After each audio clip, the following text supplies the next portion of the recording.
everybody. What a nice group of Democrats.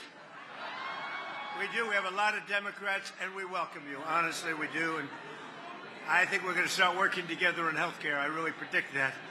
How are you? Boy, I see some very friendly faces. I see some faces that are friendly, but they could be friendlier. But I think we're going to do great.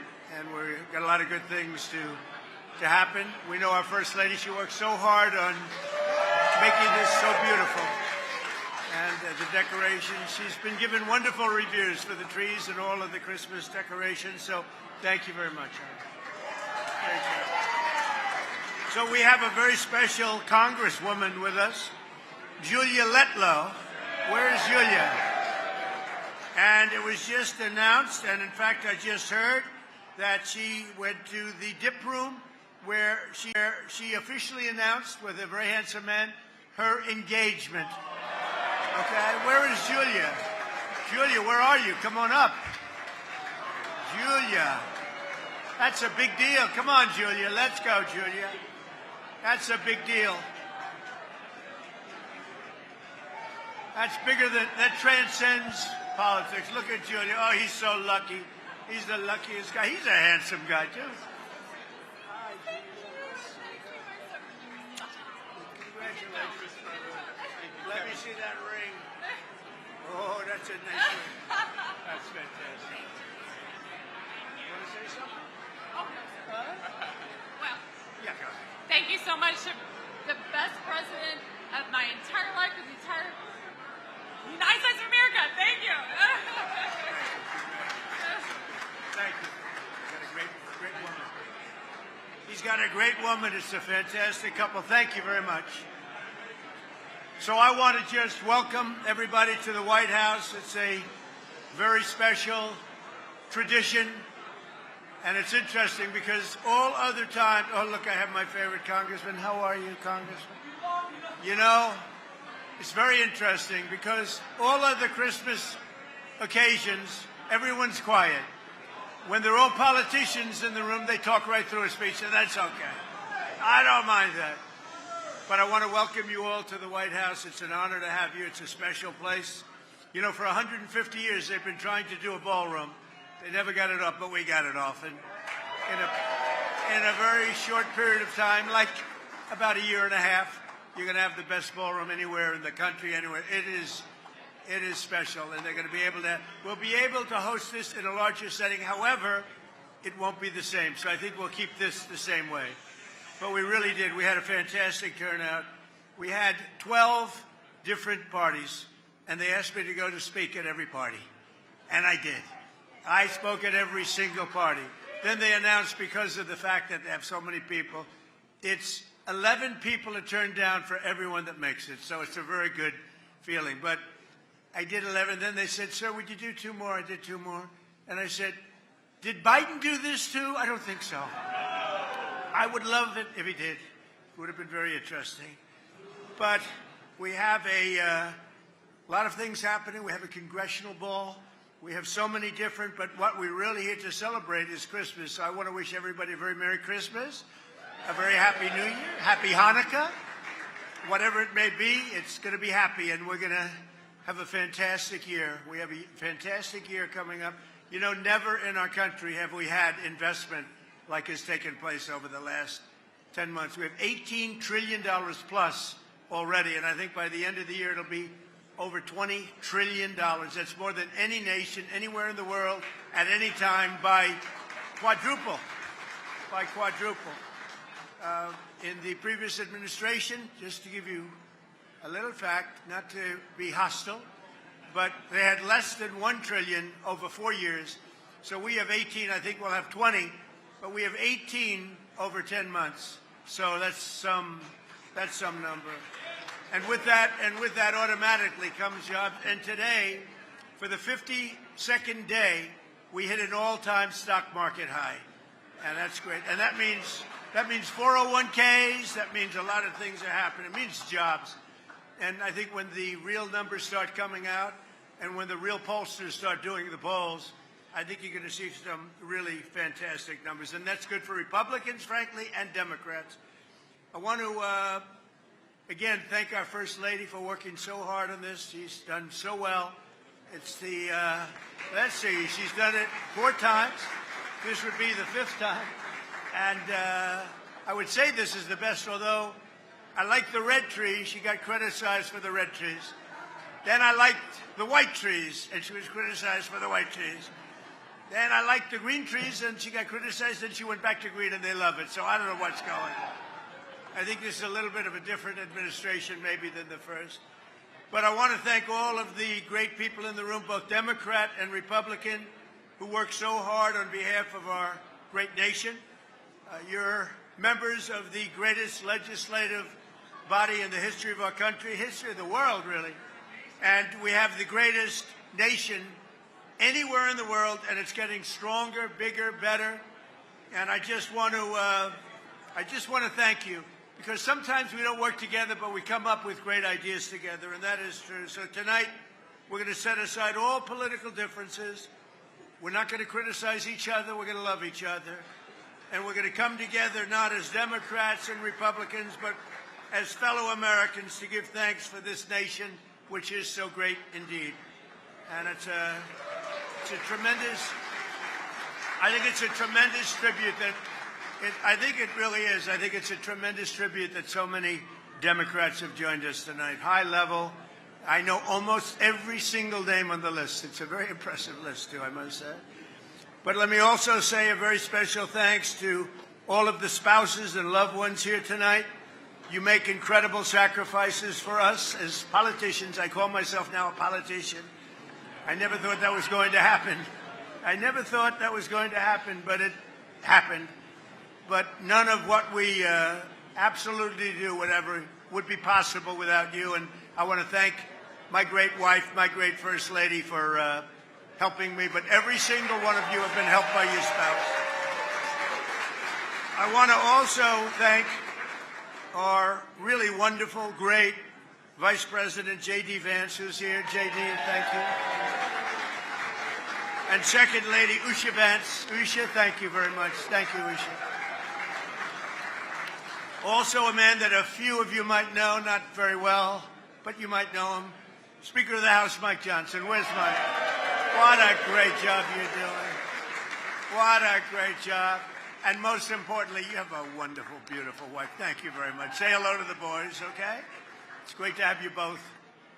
It's not easy to manage with a majority of 3. But we've been up to 7, and we sort of veer back and forth. But he's done a job, and he gets along very well with the Democrats. Sometimes I would say he gets along too well. That bothers me. We also have Senate Majority Leader John Thune here. Where's John? Where is John? One of the really good, he's a good, thank you. Oh, wow, look at him. See, he always gives the best location to others. Thank you, John. Thank you for everything. You've done a great job. It's not easy, John. It's not easy. Thank you very much. House Majority Leader Steve Scalise. Where is Steve? Where is Steve, Mr. Speaker? I'll tell you what, I always say he's got great courage because he got hit real hard. He got hit harder than I got hit. I got hit too, but I got a little, I have a throbbing feeling. He had much more than a throbbing feeling. In fact, I went to the hospital, and they actually thought he wasn't going to make it. His wife was devastated. She was crying. I tell the story. I found out that night you have a wife that loves you dearly. I know many wives would not even be crying. But your wife was absolutely a mess. She was crying. She was inconsolable, Steve. So we found that out, but he made it. And then he went about 4 months later. He could barely walk. He went and he played second base in the game between between you people, right? Republicans and Democrats. He could barely walk. He could barely stand. He was not going to be the great Bobby Richardson, all-star second baseman of the New York Yankees for 15 years. And this could only happen by God. A shot was hit to him so hard, I said, oh, no. And it went right at him. He fell to his knees, which was his only option because he couldn't bend. This was not a good-looking picture. He knocked down the ball, picked it up, could barely grab it, threw it to first base. The runner, who was actually a very good Democrat athlete, was out. And I said that, and I've told this, that was a miracle. That was a miracle. And then brilliantly, after one hitter, the manager took him out of the game because there was no way that he was going to outdo that one. So, Steve, it's great that you're here, and we love you, Steve, and you went through a lot. Majority Whip Tom Emmer, a fantastic guy with a fantastic spouse. Where is Tom? Tom is a great guy. I don't know what you're going to do about Minnesota. Where? Oh, there he is. He's a handsome devil, isn't he? With an unbelievable wife who puts up with a lot of stuff. She does not have an easy job, Tom. You are a difficult man. And Tom is very friendly with the Somalians. You know, he's doing a great job. He's a big fan. He's a big fan of Somalia. Anyway, he said, please correct that. Anyway, thank you, Tom, very much. Thank you. He's a great guy. He's done a fantastic job, and we really appreciate it. And you have so many members of the House and the Senate, but I just want to thank a few of them, and I do mean it. I think it's fantastic that we're all here together tonight. We have cabinet members, and we have Marco is here. Scott Bessent is here. We got them all sort of here, every single one. I won't call them out because they're not names that are going to get huge applause from this very substantially Democrat audience. But you know what? They're working toward making America great again. It's very simple. We are making America great again. I saw it today on a somewhat leftish broadcast. They were saying, you know, whether you like it or not, these numbers are starting to get very good, and they are, and that's good for all of us. But during the season of joy and peace, we have so much to celebrate as a nation, because 1 year ago we really were. We were a country that was in serious trouble. There were those that say we were a country that was really not going to make it, and they were saying we were not going to make it. Now we have the hottest country anywhere in the world. They're all saying it. Other leaders are saying it. The European nations are saying it. The European nations are reporting that your president might as well be the leader of the European nations also. They listen to us, and they respect us like they've never respected us before. So we're going to work very hard. We get along with them. We want to get along with as many nations as we can. We've been ripped off by a lot of them for a lot of years, and frankly, a lot of the Democrats knew that better than some of the Republicans. But we've been ripped off and taken advantage of by friend and foe. And in many cases, friend was worse than foe, but not anymore. We have, I don't know if you noticed, the deficit was cut down by 64%. Nobody's ever heard of a number like that. You know why? A thing called tariffs. The tariffs are so big and so substantial. And it was just announced 2 weeks ago, the deficit's cut down by, nobody ever heard of a number like that. If the deficit goes down by 2%, it's like a great thing. The tariffs have reduced the deficit by 64%. Nobody has ever seen. And frankly, we haven't even started yet. It's given us strength. We've solved 8 wars. Think of it, 8 wars have been solved. Although Thailand and Cambodia, I think I'm going to have to make a couple of phone calls on Thailand, but we'll get that one back on track. But think of it, we've solved 8 wars. That's never happened. And more Americans are working today than ever before in the history of our country. We've never had anything like it. We have more Americans working today than at any time, by far, in the history of our country. And 100% of all new jobs have been created, 100% created in the private sector. I mean, that's a big factor, right, Virginia, right? Also, just announced, real wages are up for the typical worker by more than $1,000 a year. That's a record, $1,000 a year. And many of you in Congress worked very hard, both sides, this year to keep the promises that you were elected on and to deliver big wins for the American people. And Democrats worked very hard, too. I mean, I think you could get rid of a couple of your little policies like men and women's sports, open borders, transgender for everybody. But other than that, I like what you're doing. You passed the largest tax cuts in American history. We all did that.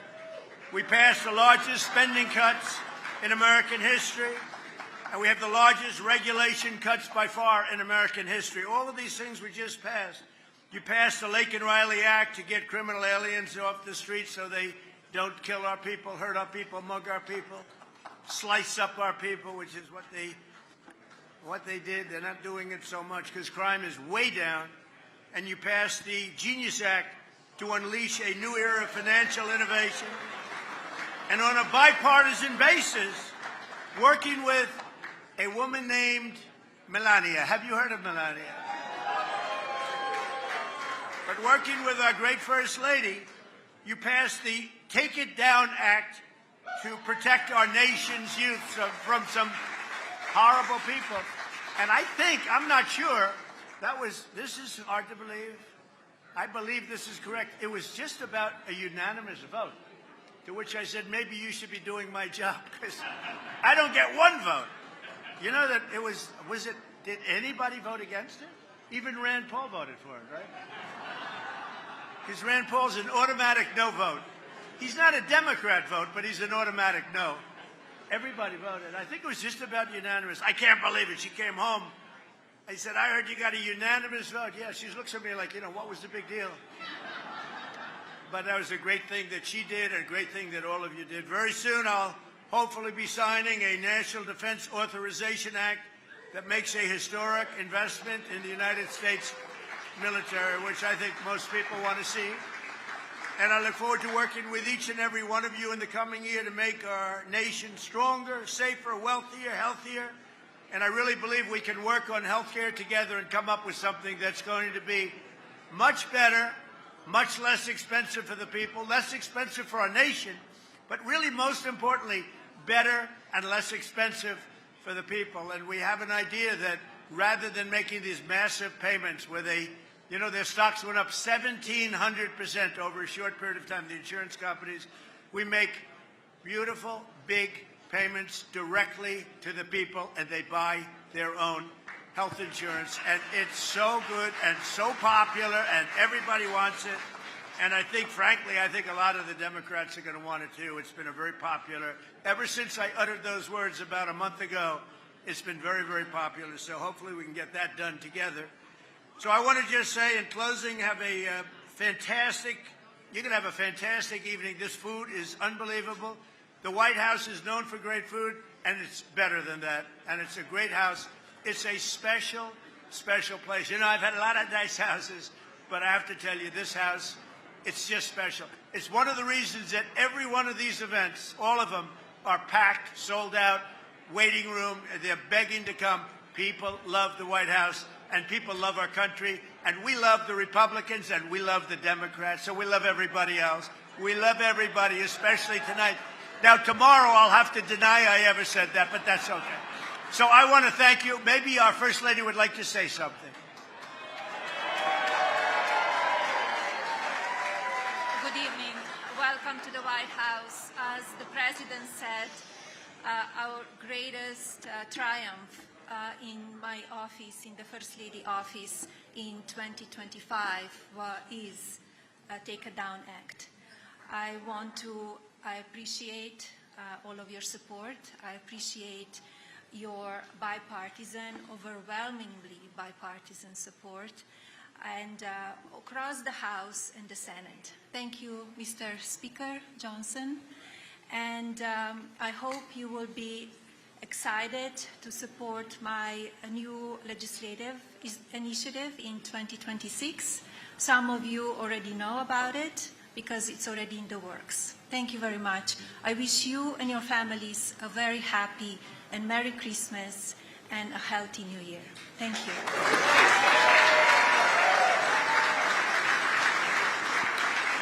Well, I just heard about that for the first time. The only thing I can tell you, I know one thing for sure, Mr. Speaker, it's going to be great.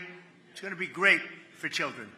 Okay? I don't know what it is she's doing, but I know it's going to be great for children because she loves children, and she's got a wonderful boy, and she's very proud of her boy, but she loves children, and if she puts it out, it'll be maybe unanimous again, or whatever that was, but very close, unanimous again. I want to thank you all. Have a great Christmas, a great Hanukkah, and a fantastic year, but we're going to have a great 3 years, 4 years, 10 years. We're going to make it great. Our country is going to be strong. safe, rich. It's going to be great. We're going to make America great again. Thank you, everybody. Thank you very much. Thank you.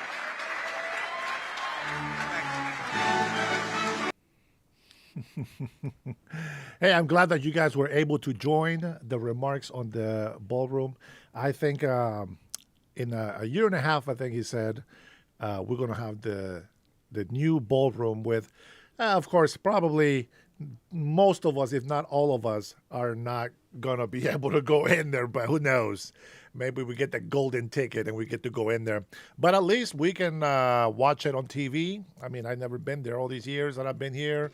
Never once have I gone to the White House or anything like that. So, you know, we always enjoy just the clips that they show us on the news. And at least we got to be grateful and thankful for that. Guys, I say God bless every single one of you guys, of your patriots, Democrats, Republicans. It doesn't matter. I said Keon. I think it was Keon. No, it wasn't Keon.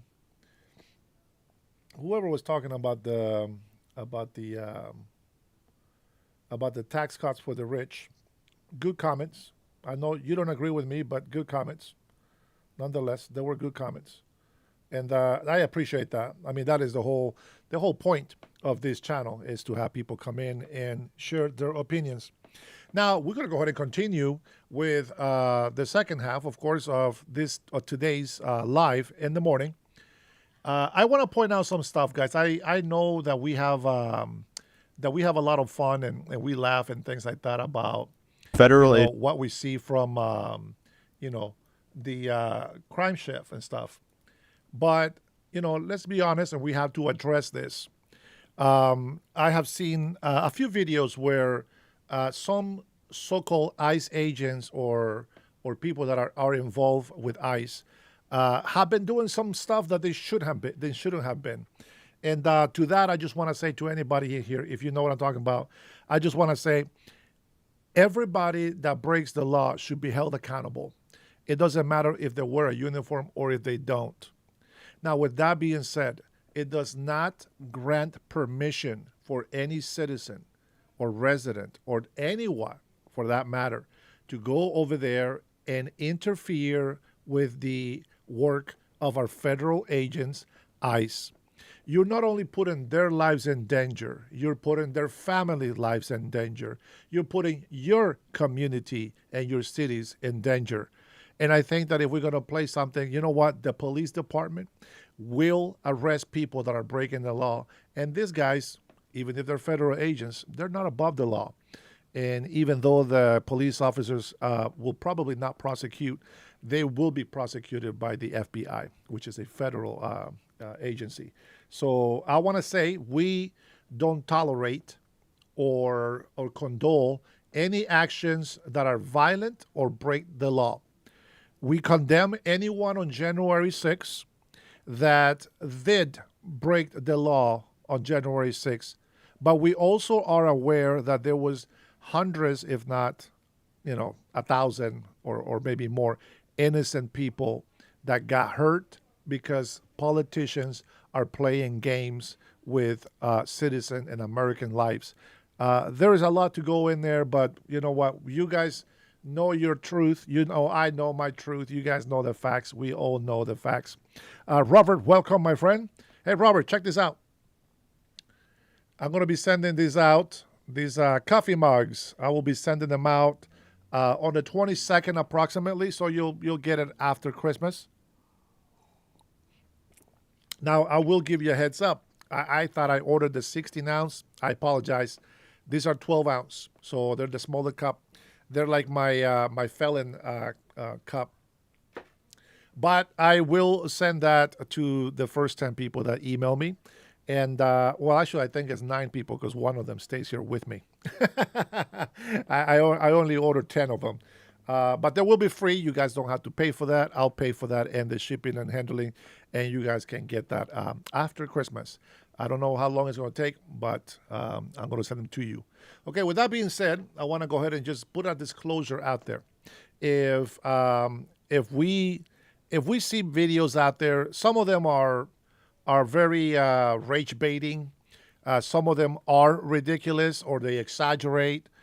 Some of them might not be true. And I know that there was a couple of clips that I saw in this one video, and a couple of the clips is BS. That is not true, what they show on there. But nonetheless, there's a couple of agents that were caught doing something bad, off duty, of course. But nonetheless, I think that every single ICE agent should be fully vetted, and again, nobody's perfect. But my disclaimer is, do not go out there and interfere with ICE, okay? All right, let's see. What do we got here? Any comments, questions, concerns? The ballroom is happening. And let's remind everybody that we are not paying for it. It is not taxpayer dollars. And I think that's very important to know. No more Trump hats. Oh, yeah. No, I still got them. But this is my boy. He helps me a lot on my channel. So I got to represent for him once in a while. I've called ICE literally almost 1,000 times in the past month. It will not stop. I only time out spammers or pedo comments at Trinity. Let's not block any comments. I want to be able to respond to some of the comments. If I miss any of them, don't worry about it. Don't interact too much with the chat, deleting comments or blocking comments, because I would like to see those at the end of the chat. And believe me, everybody gets reported. So the one thing I will ask is, don't block, report. Report harassment, threats, of violence. You guys can report that. I want Democrats, Republicans, Independents. I want patriots to be in this channel. And if you guys don't agree with me or don't like the way that the channel is going, you guys are not forced to stay on this channel, and you can go to other channels if you enjoy that. What I don't want is to have people enraged and go out there and act a fool on the streets. If you really want to change government, run for office. Raise your children to be patriotic and have them run for office. The children are the future, but nobody ever says we should teach our children civics, patriotism, history, learn to understand that there is bad history, but there is also all these rules and laws and amendments and things that have happened so that we can have what we have today. That nowadays our borders look a lot different than they did 400 years ago, 450 years ago. So I think that's very important. People don't think about it. People just think, I'm going to go ahead and raise my children to be whatever they want. No, as parents, you got to give them the option. I know politics is not a rewarding job. It really is. It's not easy. It's very stressful. I get it. But if we get our youth learning that civics and serving the country, it's a good thing. It will be nice if we actually get the next generation of people that actually love this country, that love the people, and that truly want to have peace in their age. We're not going to be here forever, guys. Some of you guys are 40 years older than me, 30, 20, and who knows how long we got to live in this country. All we can do is try to do the best that we can so that the next generation can enjoy their time on this earth. Remember, we are just passengers on this earth. And whether you want to have faith or not, it's up to you. But most of us, we want to put our faith in God. And the God that we worship and we serve is the God of Abraham, Isaac, and Jacob. I wouldn't be able to go to heaven. I would be going straight to hell if it wasn't because I believe in Jesus Christ, my Lord and Savior, and because His grace and mercy has allowed me the choice to believe in Him. So I recommend for anybody of here that don't know about Jesus, you guys should look into it. All right, we're gonna go ahead and play this one video. I don't think I've played this video before, so we're gonna play this. And hey, Jim, how are you? Welcome to the chat. Let me see, who else do we have in here? Margaret, I see you. Hedioliok. Dora, you got to change that name, bro. Raise your kids to be proud of their roots. Well, our roots are the American roots. Remember that. If my children were born in Honduras, yes, I will teach them everything about Honduras. But if they are here in this country, they are supposed to be learning the American roots. And if they are born here, they need to be American. If they are born in another country, then you remind them where they come from. But if they're going to live here, patriotism belongs to this nation. Patriotism belongs to the land that provides for you. So it doesn't matter where you are. If you go to Spain, if you go to England, if you go to Italy, France, if that is the country that provides for you and your family, you should be patriotic to that land as long as you live there. You can always remember where you come from. You can always honor your country of birth. But at the end of the day, you got to be patriotic to the land that you're in, okay? And if you don't agree with that, then maybe you shouldn't go to that place and start claiming rights.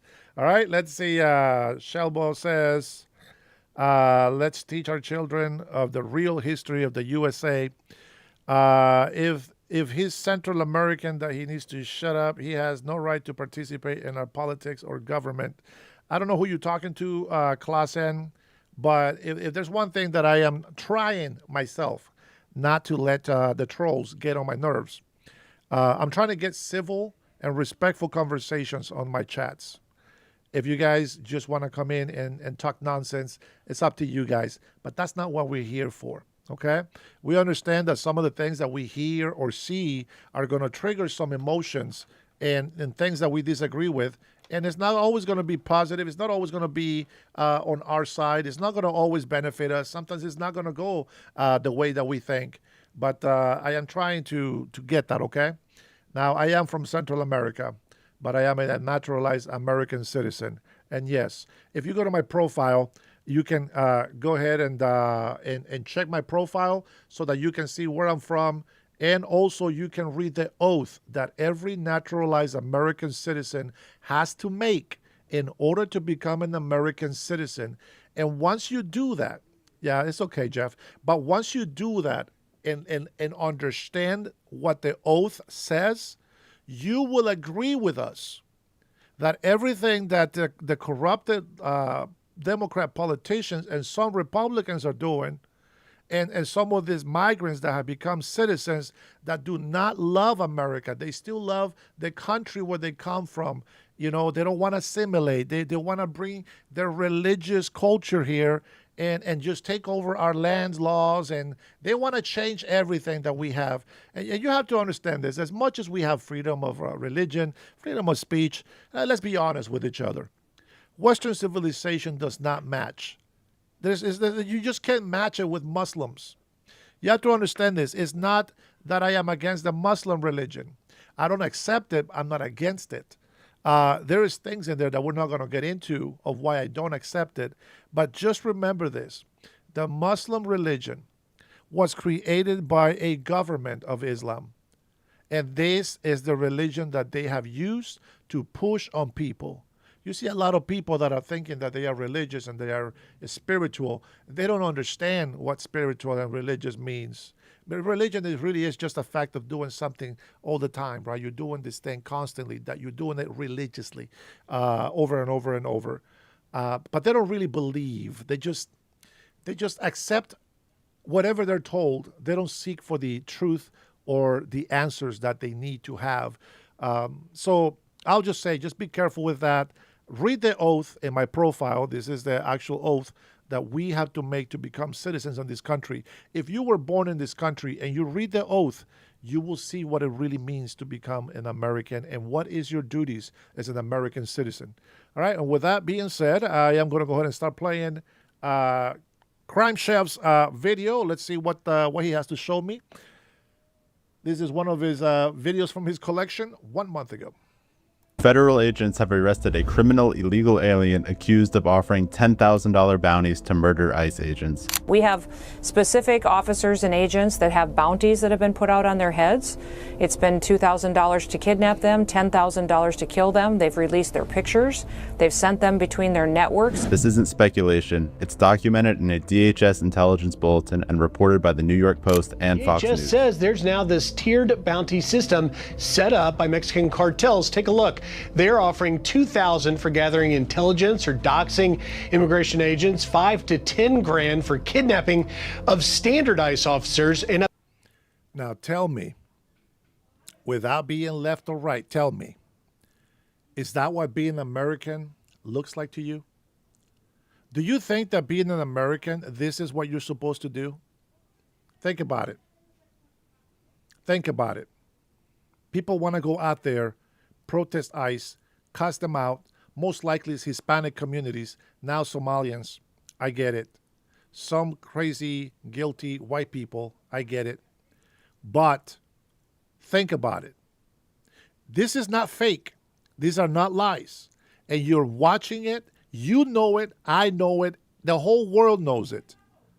And you want to demonize American people. And I just can't stand for that. Again, go to my profile and go ahead and read about me and read that oath. And there is a translation in Spanish if you don't understand English. Up to $50,000 for the According to DHS officials, the suspect was acting independently within cartel networks, attempting to recruit others through encrypted messaging apps. His offer? $10,000 for every ICE agent killed. This is the new reality for law enforcement in America. Chapter 1. Who is he? The man at the center of this case is not some random individual. He's a repeat offender, a criminal alien who's been deported before, yet somehow re-entered the country. So, class, you think that the people that live here before you grant you access to thousands of years just because you were here? Where's your parents from? Where's your grandparents from? My ancestors have been here in America as well. What does that mean? See, if you guys never learn to evolve with the changes of the world, you're always going to live in hate and you're not going to be able to move forward. This is why you stay so far behind everybody else. See, I learned to accept the history in Honduras, in Central America, and throughout Mexico. The same history repeats throughout the whole Americas. All of us, all of our ancestors have suffered. All of our ancestors were killing one another at some point. All of our ancestors at one point were worshiping the devil, evil spirits. Don't play like you're holier than thou. That doesn't play with me. I understand what my ancestor Indians were doing back then. And it's not something that you want in a society. If it wasn't for the Europeans that came over here to conquer America, you would be speaking German. Or maybe you'll be speaking French. You're lucky that the Europeans that actually came here, that got allowed to actually win and be who we are today, are the people that God put in place. You do not want to be speaking French or German. If you don't understand what I'm saying, I'm not going to explain it any more than that. But you, my friend class, you are lost. You don't know who you are. You don't know where you belong. But everybody else that is an American, naturally born or naturalized, we understand the law. This is the land of laws and order. And if you cannot abide by the law, maybe you should look for a different place to live. Just a little piece of advice. Undetected across our southern border.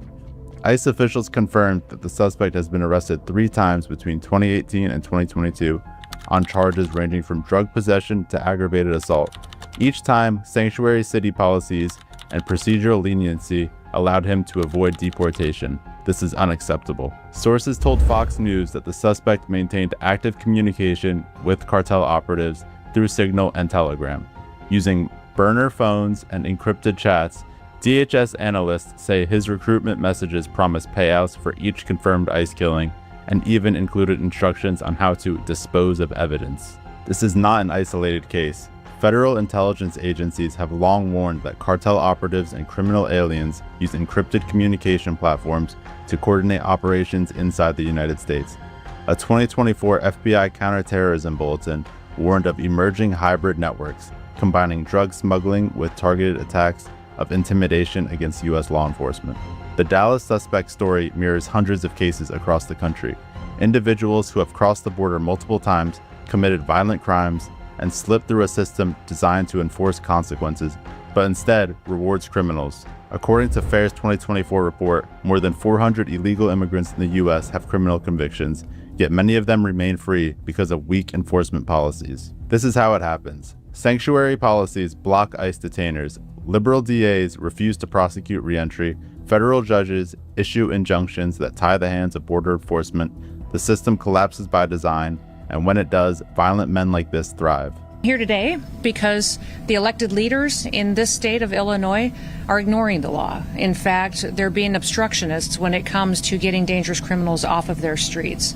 They are deciding that dangerous criminals that are murderers, rapists, money launderers, have committed assault, that are trafficking children, are more important than the families that live in the communities here.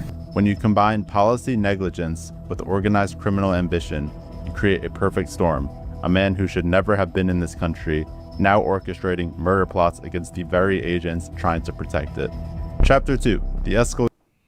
Before we go to chapter 2, I wanna make something clear. I know we don't have that much audience. That's okay. Don't worry about the views or anything. I want to clarify something. I don't believe anybody is above me or that I am above anybody else. I don't think anybody else is more special than the other person next to me. And we're talking about rights. We're talking about being equal level on every way. I don't care if you think that your family was the only one that was here first, ever, in the whole entire creation of the universe. I don't care about that. It means nothing. Me having native descendants, it means nothing. What matters to me is who we are today. What matters to me is that we all have equal protective rights. What matters to me is not that ICE is better than the police. What matters to me is that ICE are agents that are Americans as well as the American people that live in this country. And the only people that don't belong here are illegal immigrants that did not follow the process of getting vetted and asking for permission to be able to come into this new law land. I want to make it clear. We are all equal. And if you think that you are better than anybody else, you are probably the worst person in this whole country. We don't speak Spanish here, says class. You don't. I do. Many people do. What language do you speak? Doesn't know what I said in German. Robert, what the hell did you say? Gesundheit? That's all I know in German, bro. Oh man. Freshly, hey, welcome, my friend. Robert made me scroll up, and I'm looking for the German. Dubend Eisten Dachkraft. I don't know what that is, bro. That sounds like the beginning of a song from the Beastie Boys. I don't know. I can't remember who the hell says that on the beginning of the song, but that's what it sounds like. I am lost with the with the person that makes that sings the song. Okay, you will never be equal. Everybody else, we are all equal. You are probably going to be the only animal that we are not going to respect in this chat. And I'm glad that you go ahead and label yourself out. So different and so special than everybody else. Everybody else that comes in here, we're all human. We all respect each other. We all love each other. And if we don't love each other, at least we respect each other. I think that's the biggest thing. Respect is very huge. But class, you are on a league of your own. You are on the animal side. You can continue to stay there. The rest of us will move on, believing that we are all equal. Danger for ICE agents. In 2025, the threat to ICE agents isn't hypothetical, it's documented. The Dallas bounty plot is just one side of the coin. The other is an escalating wave of doxing and targeted harassment from radicals and hackers. We are all men, David. Don't worry about it. We're all men. We all have our weaknesses. We're not robots, man. We have feelings, emotions, and sometimes we can be crazy. Who publish agents' identities, addresses, and even follow them home. On September 26, 2025, the U.S. DOJ announced a federal grand jury indictment of 3 activists who followed an ICE agent home, live-streamed the pursuit, and posted the agent's home address on Instagram. PBS NewsHour summarized the case. Federal prosecutors say 3 activists have been indicted on charges of stalking and doxing, explicitly tying the livestream to publishing the agent's home address. Beyond stalking, hackers leaked personal data for hundreds of U.S. government officials working for the FBI, ICE, and the DOJ, with names, addresses, and phone numbers posted in private Telegram channels. Earlier in 2025, Newsweek reported flyers revealing the names, photos, and phone numbers of ICE agents appearing in a Southern California neighborhood. You guys should not be ashamed of who you are. But the only person that's truly lost in here is class. You are lost, my friend. I don't know what to do to help you. May God have mercy on your soul. Every one of us that are here, we all mutts. We all come from somewhere. We have native mix of all kinds of Indians. We have Cherokees. We have Navajos. We have Choctaw. We have, what else we have? We have Apaches. We have Comanche. I think there was a Comanche in here one time. We have Aztecs. We have Incas. We got Mayans. All kinds of Native Americans throughout the whole Americas. We actually have here in the United States of America. And none of them, even if they don't speak English and only speak their dialect or their language, it doesn't matter. They are all equal to us. Now, it would be nice if they learn English so that we can all understand each other. But other than that, yeah, you know what? Sometimes English is overrated.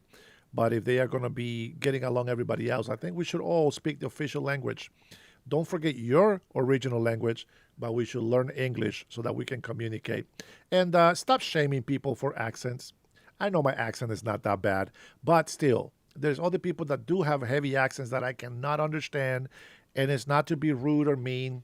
I try to understand those people, and I don't see them any less than me. So even you, class, that you might be closer to a dog or a coyote, I still don't think you're any less than I am. But in your eyes, you can stay on that level, okay? The rest of us will continue to try to move forward and become better human beings to one another. Another of whites have native blood. Man, there's a lot of people. Trinity, what's that representative? I think he's from Texas, right? I think he's half Cherokee. He's like actually buff. He's like really buff. He's always bouncing this little rubber ball, this little stress ball that he has. I think he said he was half Cherokee. He looks hella white, but he's half Cherokee, so we got to give him that. You don't have to look redskin. You know what I mean? You don't have to look brown. You don't have to, the blood is the blood. The melatonin and certain features are always going to change because we're all mutts. We're all different.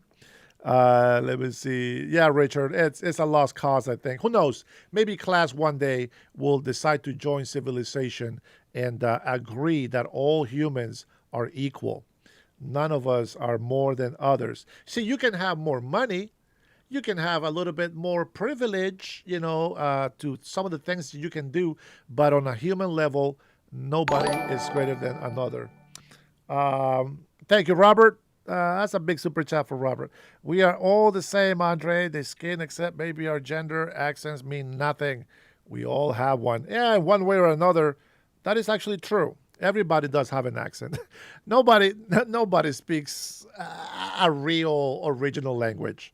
If you want to say you speak a real original language, I don't know. What is it? Greek, Latin. There are some really old languages. The Mayans had a language. It's over 6,000 years old. I mean, who knows? Nobody really knows. I mean, the only ancient language that we don't speak is angelical language, but who's counting that? That's too far. Hey, Tanya, how are you? All right, let's go ahead and continue, guys. Continue with his facts. Platforms have started reacting under pressure. Meta removed a large Facebook group used to track and allegedly dox ICE agents in Chicago at the Justice Department's request. DHS issued a warning on October 9, 2025, condemning a dangerous doxing and escalating threats against federal law enforcement. And ICE posted, "Doxing federal agents is a crime. Report doxing," and they gave a phone number, 866-DHS-2ICE.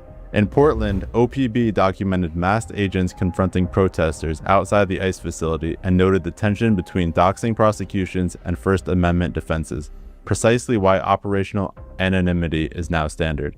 Lawmakers took notice. Senator Marsha Blackburn warned about activists using AI facial recognition to dox agents, pressing a search engine company for safeguards. Here's the bottom line. In 2025, we saw real, documented doxing of ICE agents, flyers, hacking dumps, live-streamed stalking, and social groups tracking agents in real time. This isn't free speech.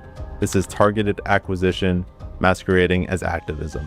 When extremists publish home addresses and hackers dump rosters, masks aren't a provocation, they are protection. Between cartel bounties and doxing mobs, showing your face can paint a bullseye on your family. That's why anonymity isn't optional for ICE. This is survival.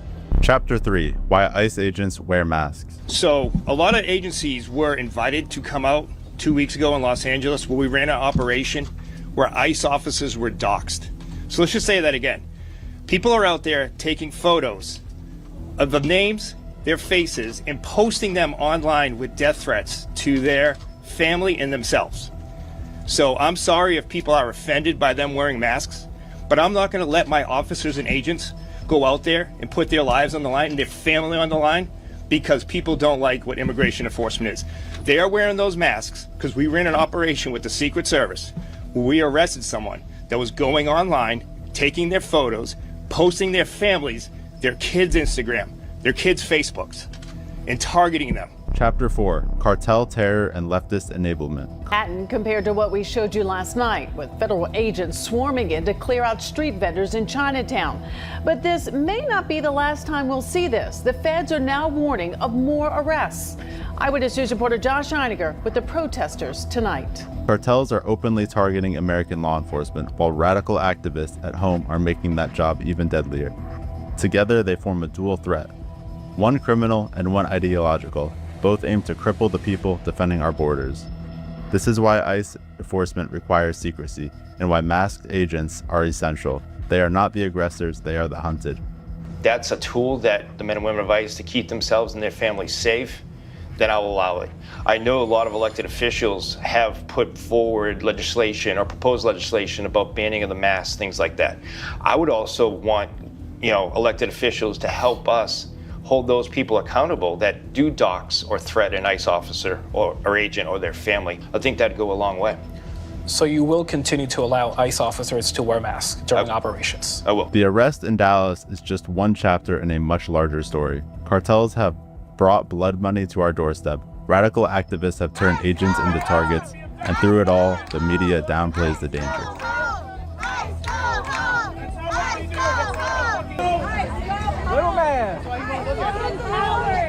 Behind every mask is a husband, a wife, a parent, people who serve knowing their names could end up on a hit list. That's the reality of today's immigration enforcement.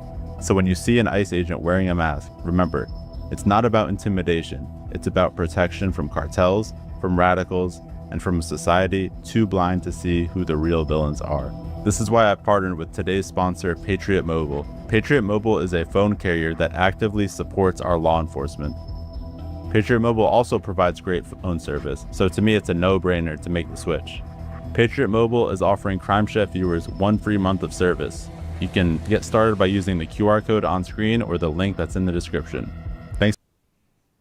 Well, the reason why the police officers are not with masks is because, number one, they don't go undercover grabbing people that are terrorists.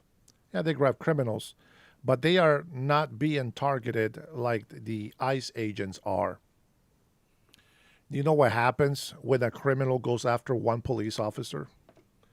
Every single police officer goes after that person. So they don't dare mess with them. But with ICE agents, you see, you look at the citizens and some of the people that come and protest them. They go out there and they don't like it. Why? Because they are deporting people out of this country.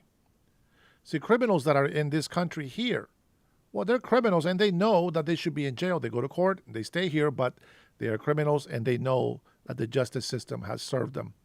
Illegal immigrants is a whole totally different thing. They're not Americans. Our ICE agents are.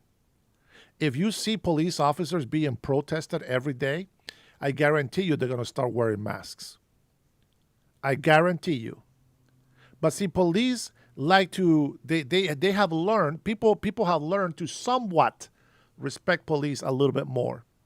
And even that, I am wrong to even say that, because a lot of people that are their criminal nature, they just don't know how to respect the law. I can't just go and cuss a police officer out. I just can't. I have a conviction that they are the authority. If they are doing something wrong to me that I feel that is very wrong, I'm going to take them to court, because that's the way that I fight. If you believe an ICE agent is doing something wrong, take them to court. Gather as much information as you can from them, but don't obstruct them, because you should be going to jail for that. Let's see if anybody has questions on here. Let's see. Paul says they aren't kidnapping people, so it's easy to own up to your identity. You will see some ICE agents, they don't cover their faces. Not all of them do. And I mean, would it make a difference if they didn't cover their faces? Would people stop obstructing the police, I mean the ICE agents, if they didn't wear masks? Will they show more respect to ICE agents? I will ask those questions. And if they all show their faces, and they still try to dox our ICE agents, once we see ICE agents being taken out, can we then arrest every single person that obstructs ICE from doing their job? There's got to be consequences to every action.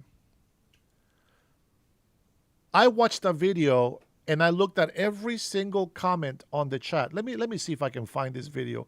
I do have videos to show you, by the way. Let me see. Let me go to my history here really quick.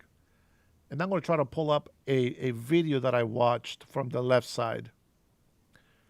Let me see.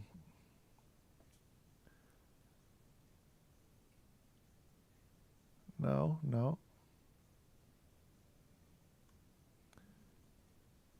I think this might be one. Let me see. This is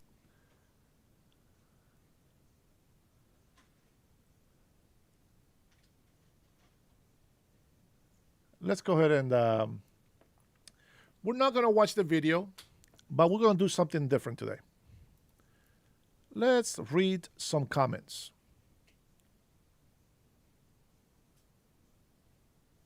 I won't be able to show the whole thing because some of these comments are pretty long, but I will read them to you. Here we go. All right, let's check out just a few of them. Let's see. MAGA double standards. He a garbage human being.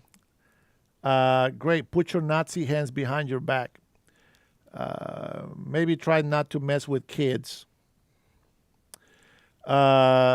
This is what now occupies ICE. I hope they all go down. This video proves they don't want bad seeds among them, unlike left leaders that only want that. We know that one is. Let me see. This ain't nothing new. Local state cops get arrested every day for the same thing, like these ICE agents, DUI and domestic violence, etc. This is true. Is anyone surprised I'm waiting for season 2? Let me go find one of the comments that I found very interesting. Let's see. Those people thought they could just get away because they thought Trump had their backs. No, Trump doesn't have the backs of any criminals. None of us do in here, right? No, nobody supports criminals? No. Uh-oh, Kevin's here. I'll make you the governor over Oregon. No, Washington State, man. I'm not going to Oregon. Let's see. 2 effing parasite criminals. Oh, man, some people in here just cussing people out. They might have removed some of these comments, but they were actually threatening comments. Threatening to kill these people. Let me see. I'm trying to find one for you.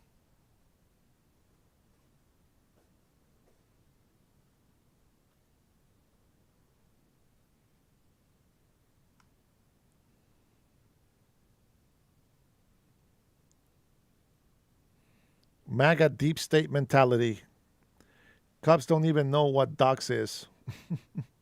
Do we find hate you ICE pedophile ass? Okay.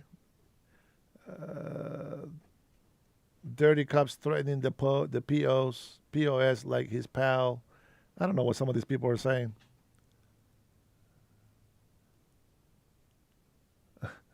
People say, why are they blurring their picture?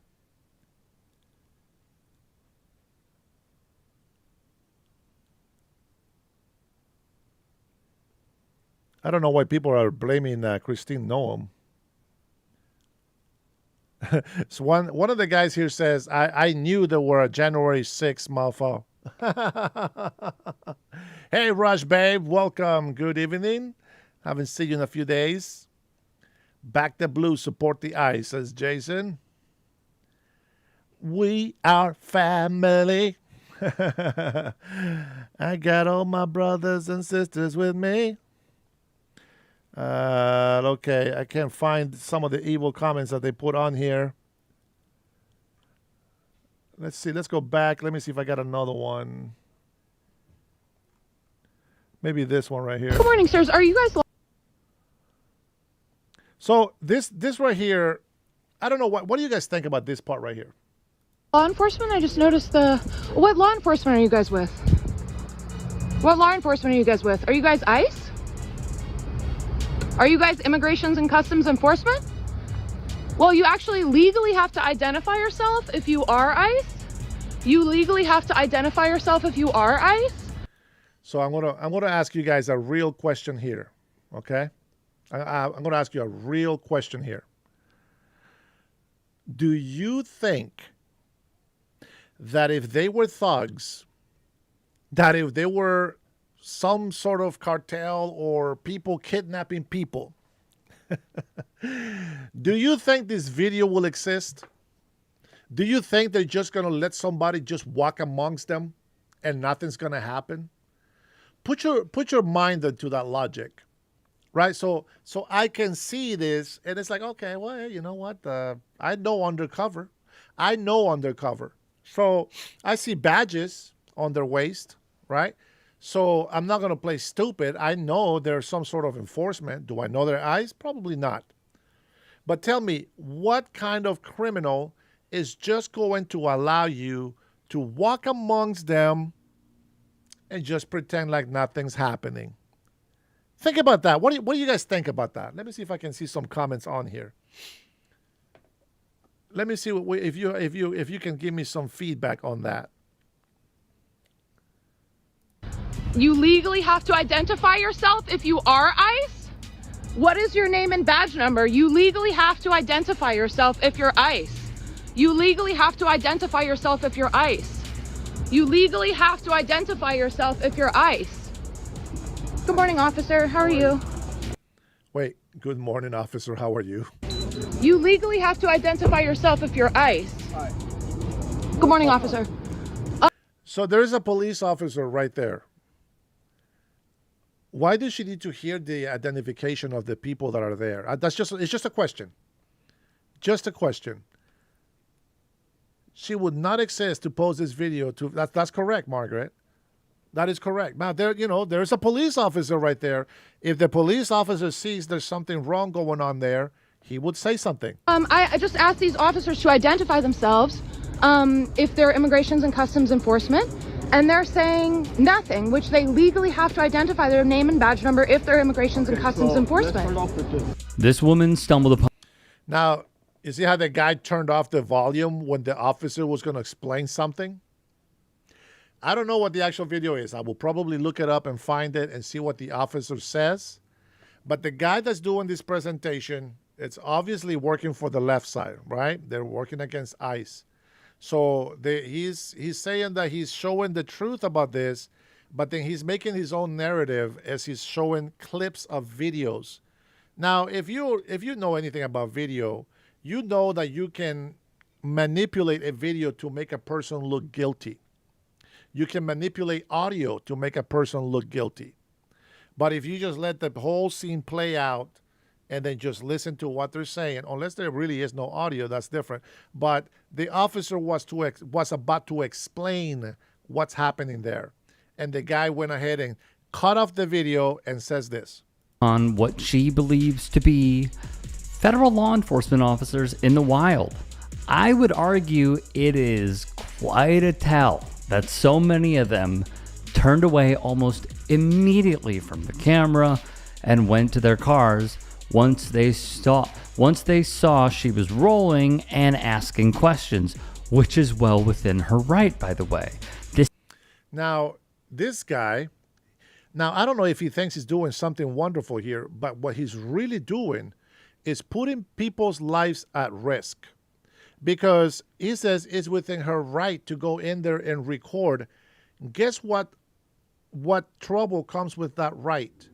You go into the wrong kind of people and record them and question them thinking that you have a right, and they will take you out. You will find some real kidnappers, and then that will be SOL for people. So I cannot in good conscience recommend people use your freedom of speech and your right to free press and record all the people that you see on there because it's your right. No, stay out of harm's way. Stay on a safe place. If you want to record from a distance. Keep yourself safe. I'm not going to tell them like this guy just said. Why would I encourage people to go put themselves in harm's way? I just explained today, I think it was today or yesterday, right? I said, we are not encouraging people to go and protest and riot. That's not who we are. If we protest, it will be on the sidewalk. And we're not going to be going blocking streets. You see, what people don't understand is like if you want to be on the streets protesting, you need a permit. You need to give advice notice in advance, because they gotta reroute traffic if they're gonna give you a permit to be on certain streets. The city has to be able to prepare for such activity. So if you're peacefully protesting and you're blocking the street, you don't have a permit for that. You don't get to break the law to try to defend the law. It doesn't work that way. And it's kind of like in the same principle of your rights don't trump my rights. My rights don't trump your rights.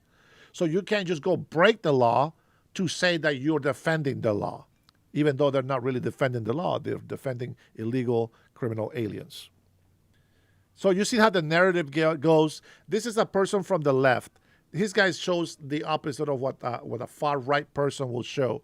I would like to show things right in the middle. Have common sense. Don't overdo it, but don't overdo it to the other side either. This is the secret police force that is doing the following to our communities, our neighbors, and our loved ones in this country. Data to dive into today. It's newly released data showing that nearly 75,000 immigrants with no criminal record were detained by ICE. 75,000 illegal immigrants with no criminal record. Illegal immigrants need to be deported. Out of 225,000 illegal immigrants. Hey, Omar, how are you? Good evening. 225,000 illegal immigrants got deported. 75,000 of them didn't have any hardcore criminal on their background. That doesn't mean they get to stay here.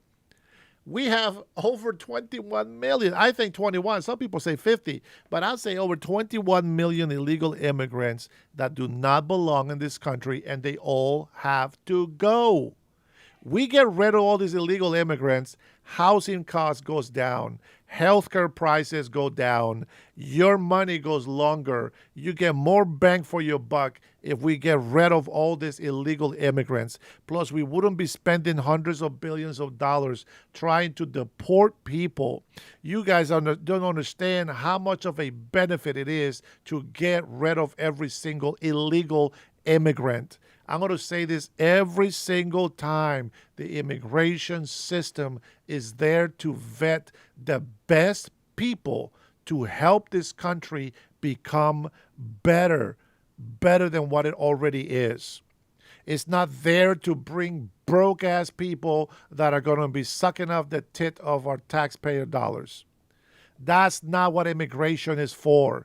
Yes, we want people to come here looking for the American dream, but you better have an education. You better have a way to sustain yourself. You better have some sort of plan to see how you're going to help this country become successful, flourish, and not be a burden. You got to have some sort of conviction, some sort of pride on yourself and your family. You can't just come over here and say, hey, here, give me, give me, give me.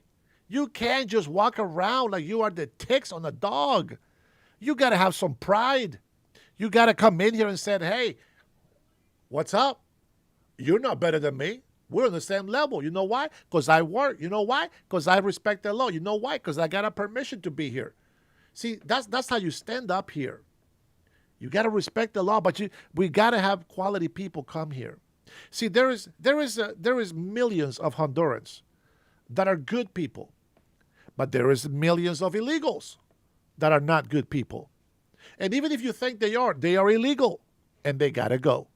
It doesn't matter. Their illegal status says they have to go. Period. There is millions of Mexicans that have now American children. I think one of you guys in here told me that you have to teach them their culture or their ethnicity or something like that. And it's like, no, they need to learn to be American. You see, if you're from Mexico and you want your children to be Mexican, you need to have those children in Mexico. And then you can teach them and show them to raise the Mexican flag. That is perfectly natural, is perfectly acceptable.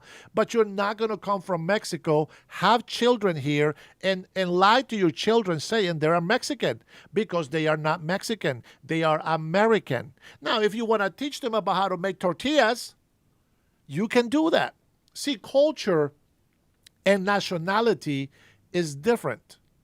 So you can have a Mexican nationality, but we are American nationality if you're born here. And so the way that you do things is you practice your culture. You can still speak your language, but you got to learn the language of this country as much as you can. I don't care how you speak it. You can have the worst broken down English. I will never make fun of you. Well, I'll probably make fun of you a little bit, but in good, loving fun. I will not put you down. And even you will laugh that I'm making fun of your English because you know it's true. People make fun of my English all the time, and sometimes it's funny because it's true. So, my thing is this. Okay, if you come to this country illegally, there's only two things that will happen. One of them, by some miracle, you marry somebody with papers, you got papers. The other thing, for certain, is you're going to get deported. Hopefully, you don't commit crimes, so you don't go to jail and then get repatriated. Because you see, there's a difference. If you get your due process because you committed a crime, you're going to go to jail. And that's not nice, because you're going to be in jail for a long time. But if they send you to your country of birth, you're still free. You still get a second chance. You still get to try and make a living. See, you get a fighting chance when you get deported. But if you get put in jail because you're a criminal, there is no fighting chance. So behave. There's nothing wrong with behaving. And if you're illegal, you know it's guaranteed. If ICE comes after you, whether they were looking for somebody else and you are also illegal, guess what's happening? You're living with them as well. That's just how it is. It's not being racist. It's not being mean. Now, with that being said, if you did everything correctly and you come here and you're from Mexico, I like to use Mexico because Mexico's right next door, right? Everybody knows. And I'm Hispanic, so Mexico is the closest, okay? So if you are Mexican and you came here and now you became a resident, well, you're still Mexican, right? You're still Mexican. Your nationality, your citizenship is still from Mexico. So that's why you're Mexican. You see, if you are from South Mexico, you're still just a Mexican. If you're from Central Mexico, you're still Mexican. But you like to call your ethnicity, oh, I'm Palos Verdes, oh, I'm Mayan, I'm Aztec, I'm a Oaxaca Indian, okay? You can have those things, but your nationality is Mexico. So you are a Mexican. If you are here and you're a resident and you have children, your children will be American. because the nationality of your children will be Americans. Because you are a green card holder, a permanent alien resident, you have the right to make citizens in this country. The only thing that you don't have is the right to vote. But that means that you are permanently here and your children will have the benefits of any other naturally born American citizen. And you got to teach them that they are not Mexican, but they can always honor your nationality, your culture, so you can still make birria tacos, you can still make tostadas, you can still, make some taquitos, you can do all of that stuff. Mexican food, of course, even though it's Latin cuisine, is different than Honduran food. Salvadorian, Guatemalan, they're pretty similar, right? The flavors are kind of similar, but everybody cooks a little different. So you can teach your children that. My oldest kid, my oldest son, my firstborn, he come to me and say, "Hey, Dad, look at this."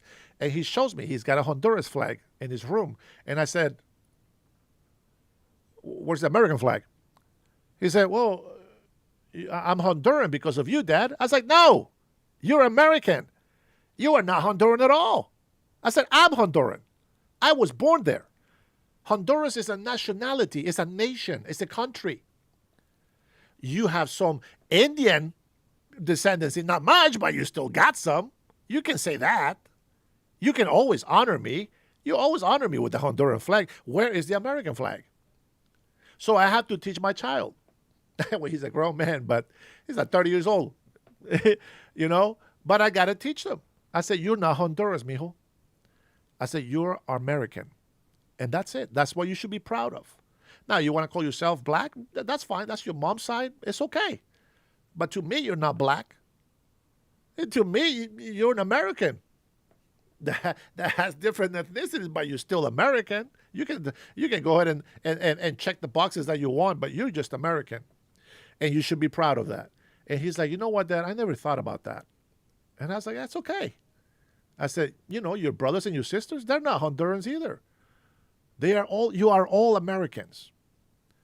Every single one of you guys are Americans. And it doesn't matter what mix of different ethnicities we have in our family. You guys are all Americans." Now, what will be crazy is this. If my older son goes to Honduras and gets a Honduran girl pregnant, and the kid is born in Honduras, well, Grandpa and the grandson will be Honduran, but my son is still just American. Isn't that crazy? That's fantastic. I can't wait to be a grandpa. I think it's time, guys. I think it's time. David, I love you too, brother. I thank you for understanding. A lot of people misunderstand me because I'm going off sometimes. I'm going to tell you, I listen to my podcast sometimes, not all of it, just a piece of it. And it doesn't sound nice when I'm passionate, when I'm upset about the injustice that happens in our country. But it's just, I hate injustice. I hate unfairness. I don't like people breaking the law with an excuse of, "Oh, I have a need." Man, I was chatting with some people from Honduras today after I finished my live this morning, right? Because I had to go pick up my wife. I was chatting with a lot of Hondurans. There was like 30,000 people, I think, on the live. And we were chatting, and, they know I'm from America. They can see my profile and stuff. And there was a couple of people that were just the same as in every chat, right? They were cussing at me saying, "Oh, you say that because you're an American, blah, blah, blah." Hey, listen, whatever. What I say to them is this. I am so proud of you guys because you guys are in Honduras. And you have proven to the world that Honduras is a great country, has problems, has bad government, but you guys are there. You guys are living the real, true Honduran way of life. And you guys are better than me when it comes to being a Honduran. And I said, I'm very proud of you guys. You guys are still my people. You know what? And I had some sweet conversations in there with people. And they're like, "Wow, man, you're in the United States of America. That must be great. Don't forget about your country." I said, "No, man, I like visiting my country. You guys will always be my people."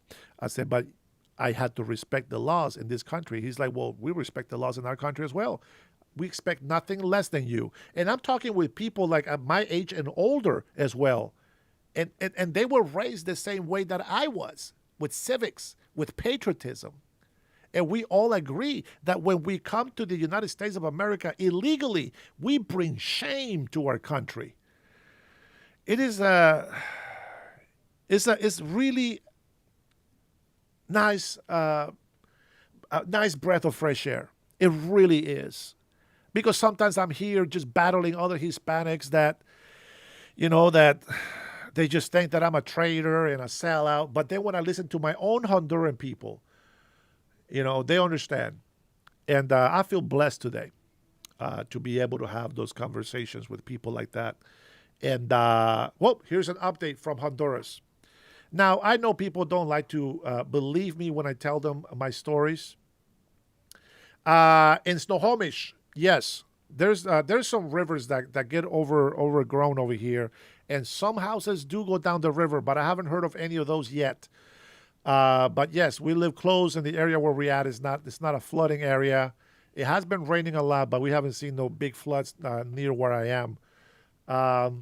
But anyway,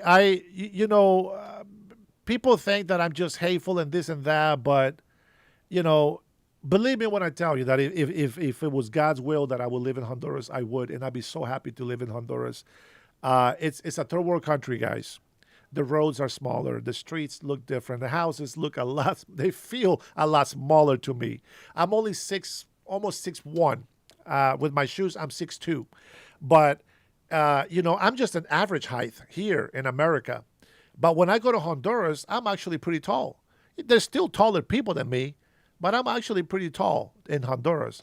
And so when I go to certain houses that are 30 years old, the houses look so small to me, It's like I have to duck a little bit to be able to go through the doorway. But I love it. I understand the way of life. I understand that it's not the commodity of America. But you know what? They still have their house. They still got food. Their bills are paid. They got electricity. They have a vehicle. They have a free life, so to speak. And I think it's great. People will never believe me because I'm here. But that's just how it works. Hey, Derek, how are you? I see you, brother. Yeah, shame. Sorry, just came on your post. Richie, how are you? David loves Mexican food. Paul says, do you remember what? I missed it, brother. I was trying to concentrate on what I was telling you. Where is the Indian? Well, I consider myself Indian, but thank you, beautiful Bill. Damn tears taste good. Paul Kennedy, how do you tell people you from either Republic or Waste Management? What? I don't know what that was. I wash my hands like Pontius Pilate. When I see a person, I don't see color, just a human. Yeah, I agree with that. Sometimes I even forget to describe people, but we have to describe them so people know. David has some Cherokee, it looks like. Yeah, we're Americans. This country is better off having people like you here than... thank you, Derek. Means a lot, brother. The wonton soup. Evening, brother. Thank you for stopping by. Wishing you all a very Merry Christmas. Jim Pickard, you better bring your ass over here right before Christmas. Don't be doing this cheating thing of saying Merry Christmas right now. You better come back later. And thing going on for Christmas. Yeah. I'm sure they're going to have a lot of food. I'm going to gain about 30 pounds again. There's a lot of food, man. Samoans, they just cook a lot of food. And we're going to be enjoying that. What do we got? What else in here? Mike Lindell is running for Minnesota government. Mike Lindell. I haven't been watching, man. I feel so bad about this. Let's see. Let's forget about this guy. Actually, you know what? No, let's watch it because this is how the left show the videos that we show. And I'm going to try to catch everything about it. And we will not make excuses for the people that deserve to be caught. Beginning of the Trump administration's crackdown earlier this year.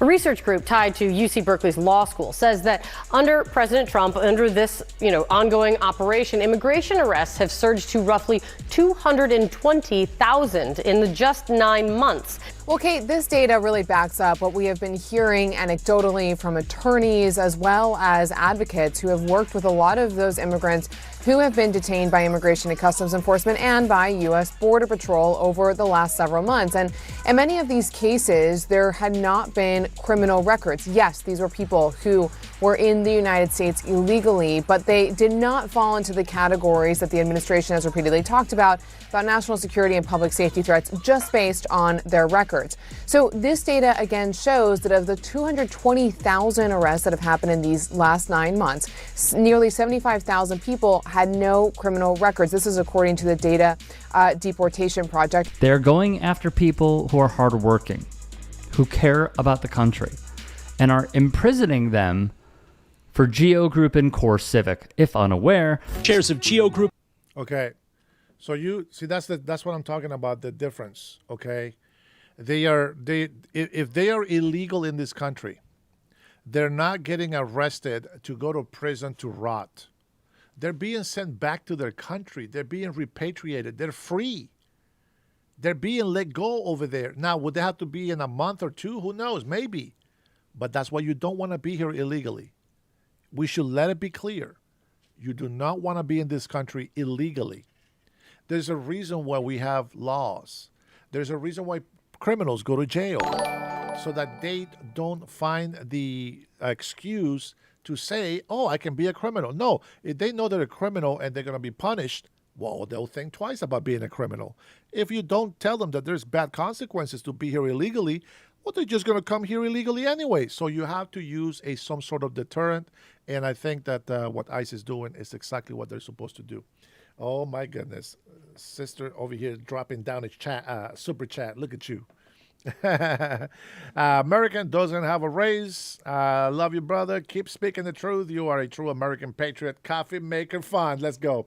Trinity is giving you $5 so that you can buy me a coffee maker for Christmas. I told everybody that you're going to buy me a coffee maker. I said, oh, my wife is already planning on buying me a coffee maker. Like when she bought me my mug of Best Dad Ever, I ordered it from Amazon. You know, my wife makes way more money than I do. She's my sugar mama. And it's crazy because, like, okay, whether I give her my money or she gives me her money, it's like, we don't know whose money we're spending. So we just rather buy something that we like, and we'll just say the other person gifted. But for Christmas, we are doing the white elephant, right? Yeah. I can't tell you who I got because, we don't want the word getting out. But to you, my members, if you have not, I only received 2 emails. Rush, you probably missed it. To you who are members in my channel, I have 9 of these mugs. They're only 12 ounces. I thought I ordered 16. I apologize. It's like $200-something if I get 10 of those 16 mugs. But these are 12-ounce mugs, and they are the Dennis Herrera Show. You don't have to donate for them. I'm just going to give it to you for free. I'm going to send them out on the 22nd or around that time, right before Christmas, and then you guys should get it afterwards. But I need you to send me an email letting me know that you want a mug. I got 7 left to give away because I already got 2 emails. So 7 more mugs to give away. If you want one, just send me your address, name and address, and I will go ahead and ship it to you. Your name and address does not get shared with anybody else. I really try to keep all my information private as best as I can. So you will be safe with that, okay? If you want to, you don't have to, of course. But if you want to, you trust me, I will go ahead and send you a mug for free. It will be ground because, you know what I'm saying, it takes money to ship stuff. So I will go ahead and be more than happy. I got to go buy some boxes. And because here, I'll show you how they come in.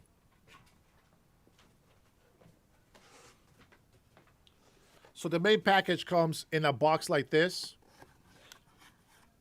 And then the mug is inside, okay?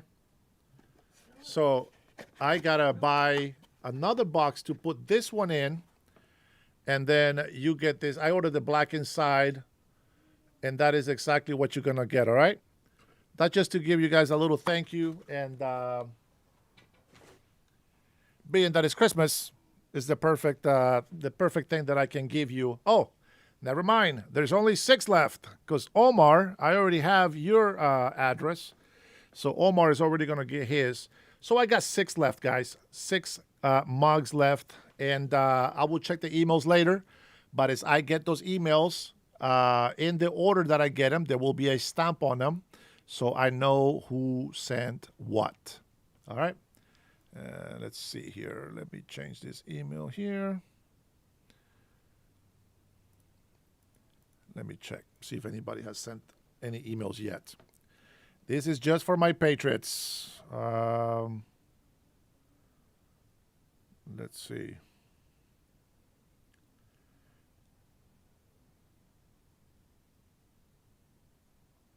Yeah, so I got Trinity, I got Robert,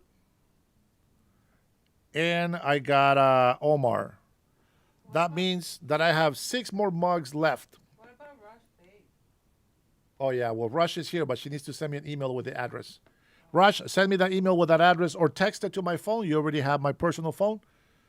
See, some of my patrons in here, they actually have more information of me because I trust them to be, with me. So, and of course, I'm still planning a visit to go down to Eastern Washington. Maybe we can go have lunch or dinner with you and my wife. I know that she says that she wants to. So, it's Dennis. The second part is in Spanish. Yep, there you go.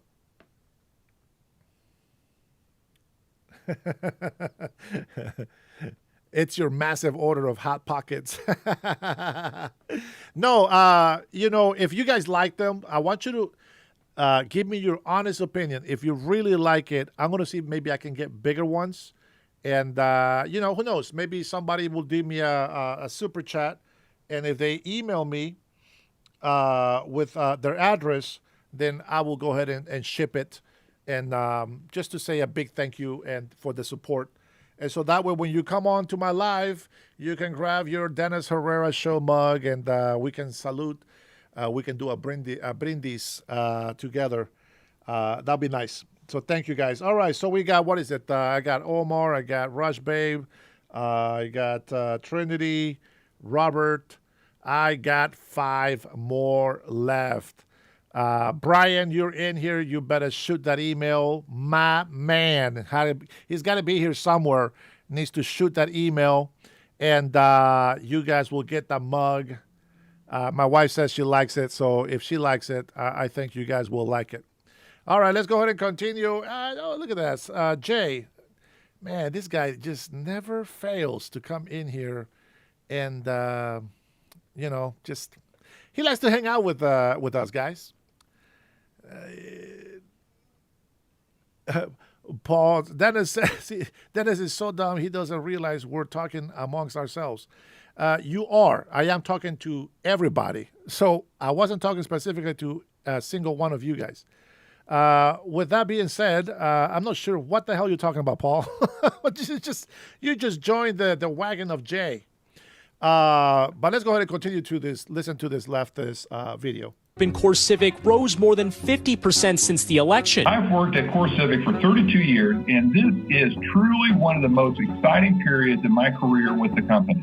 Meet CoreCivic and Geo Group, the 2 publicly traded companies that have come to dominate the private prison industry. Private prison companies, mainly Geo Group and CoreCivic, are champing at the bit at their prospects for big profits in 2025. CoreCivic CEO Damon Hinninger is estimated to be worth over $20 million. In 2023, he got paid over 96 times the average. Oh, 2023. So it's not Trump. Okay, sure. CoreCivic employee. Geo Group and CoreCivic collectively. So didn't Trump say that he wanted to use a Salvadorian prison because it's a lot cheaper, saving American dollars? I think so. He donated at least $1.5 million to Donald Trump's re-election campaign, an inaugural committee, with lots of individual donations by both companies' top brass. In 2025, the federal government has $2.9 billion in contracts with Geo Group and its subsidiaries. That's double the amount in 2024. CoreCivic has $3.6 billion in obligations, astronomically higher than any previous year. And President Trump's Attorney General Pam Bondi lobbied for Geo Group. With so many conflicts of interest and so much money involved, standing up to these corporations is incredibly daunting. These are the ghouls profiting off of the administration's abductions, which leads us to this. I think it's time to start calling Trump's immigration agenda what it is: ethnic cleansing. I don't use that term lightly because it describes ethnic cleansing. Let's listen to this. Oh, my man. You better send me that email, bro. You better send me that email. I want to send you that mug. I ordered these mugs with the intention of giving it to the closest ones of my members. And my man, you're one of the main ones, brother. So you better send me that email, okay? So ethnic cleansing. Okay. Ethnic cleansing, the attempt to create ethnically homogeneous geographic areas through the deportation or forcibly displacement of persons belonging to a particular ethnic.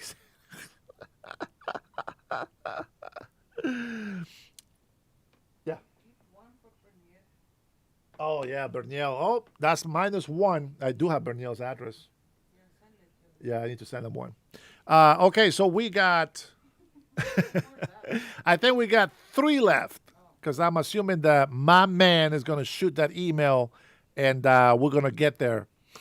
All right, so what do you see wrong with this video? So, number one, they are encouraging citizens to go and obstruct justice. They are encouraging citizens to go and put themselves on harm way. Now they're encouraging or lying to Americans that all these people that they're grabbing on the street, right? And I think this is probably why they get more emotional, because they don't really know exactly what's happening. They have, see, this guy that has this video here, he has over 1 million subscribers. So just imagine how many people he is, encouraging this kind of bad behavior. You know, you're sowing hate, and you're giving false information to people. That jail, yes, it cost a lot of money. This is why Trump went to El Salvador, right? And try to make a deal over there. But then everybody and their mama got a problem with illegal immigrants being deported to the jail in Salvador, which is cheaper to have them here. So now they're saying, oh, wow, they profited. Oh, President Trump, even if he got donation from them. This is exactly what Trump was talking about when he was running for election. He cannot be bought. Will he take donations? Of course. Will he do what they say because of those donations? No. And if it's something that he feels that is beneficial, yes, maybe. Okay? So you got to point out some of the things, because, guys, and I don't care how many people are in here with me watching this live. I really don't. I care that my patrons are listening. Okay? And thank you for showing me love, guys. You guys subscribe to my channel. You guys are members already. You guys give me monthly money, okay? You guys don't have to do super chats. You know that. Plus, you guys are awesome mods for me, come on. I appreciate you guys. Thank you so much for that love. But here we go. Now we're starting to talk about this.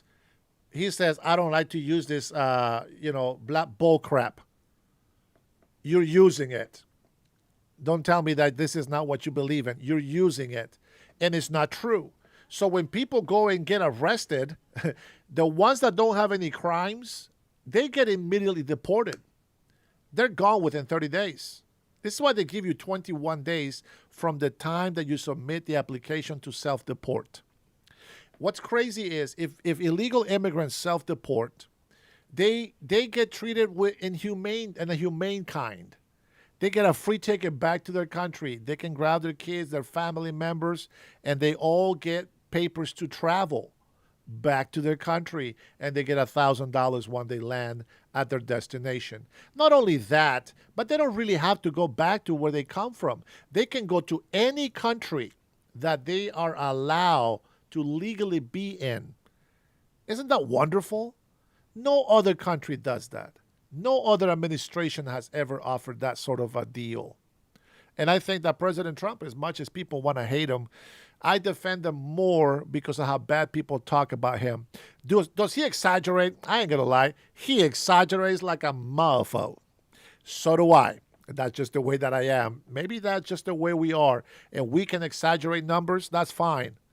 But the bottom line is that we stand for this country. And people that are not respecting the law should be in prison. Those who are here illegally should go back to their homes. Okay? It's not about hating. It's not about being racist.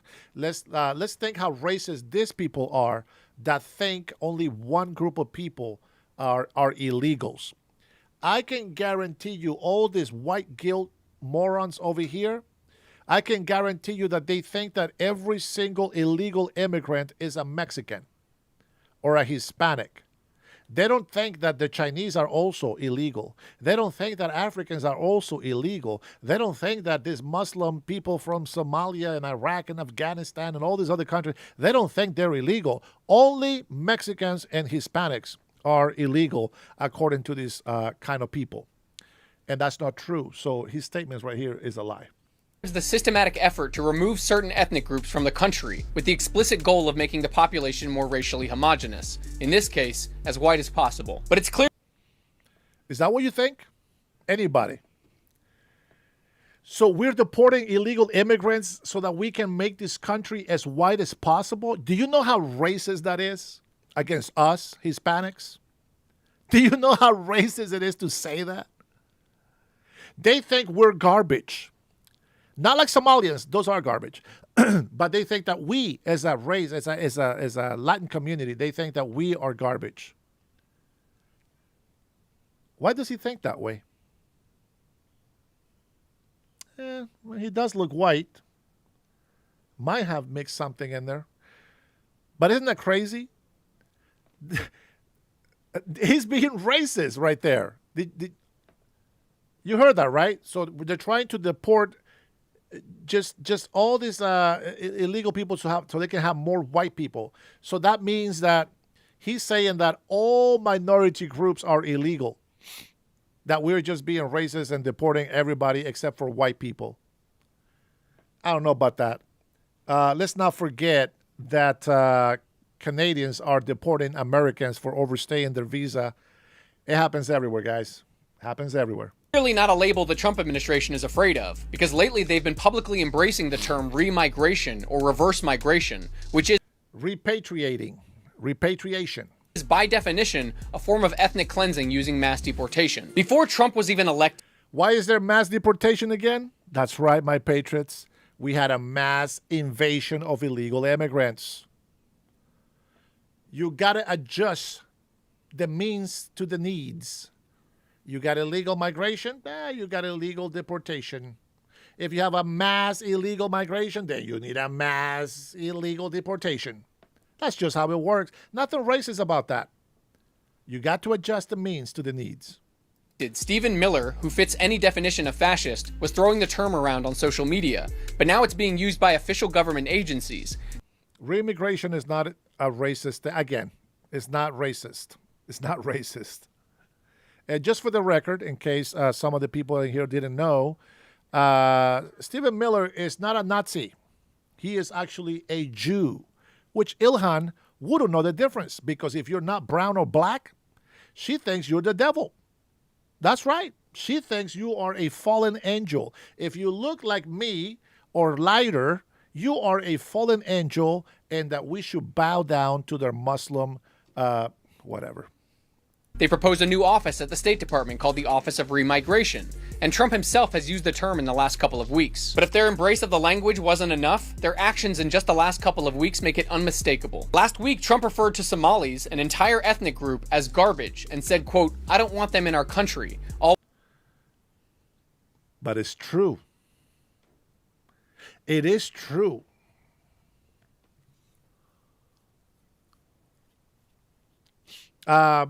Just for the record, there is a lot of tribes from Somalia, and they call themselves that. They call each other that. And worse, some names that I cannot use in this wonderful chat. You know, it's interesting how the left mind thinks, right? Why do I think different than he does? I want to know why do I think different than he does? Like, well, I guess the only explanation that can be is like maybe he just hangs out with people that think alike, right? Just like I hang out with people that think alike me. Except we are doing everything to protect this country. Not one of my patriots in here, not one of them, not one of the subscribers, not one of the people in here. When I have said that we should gather some funds together so that we can feed everybody, free lunch for everybody, locals, tourists, whatever, whoever is there, just feed everybody. Not one person said, that's a stupid idea. Why should we feed anybody? We should just feed our own people. No, not one of you. Not one of the people that come into my channel says that. We all agree we want to help.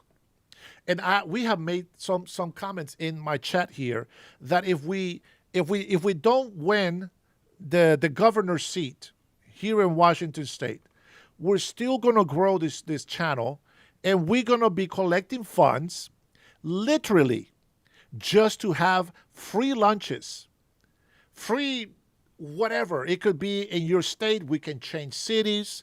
We can travel around different states depending on who is in our channel, who's being supported, who brings up a story. And let's just us give to the country instead of waiting for the country to give to us.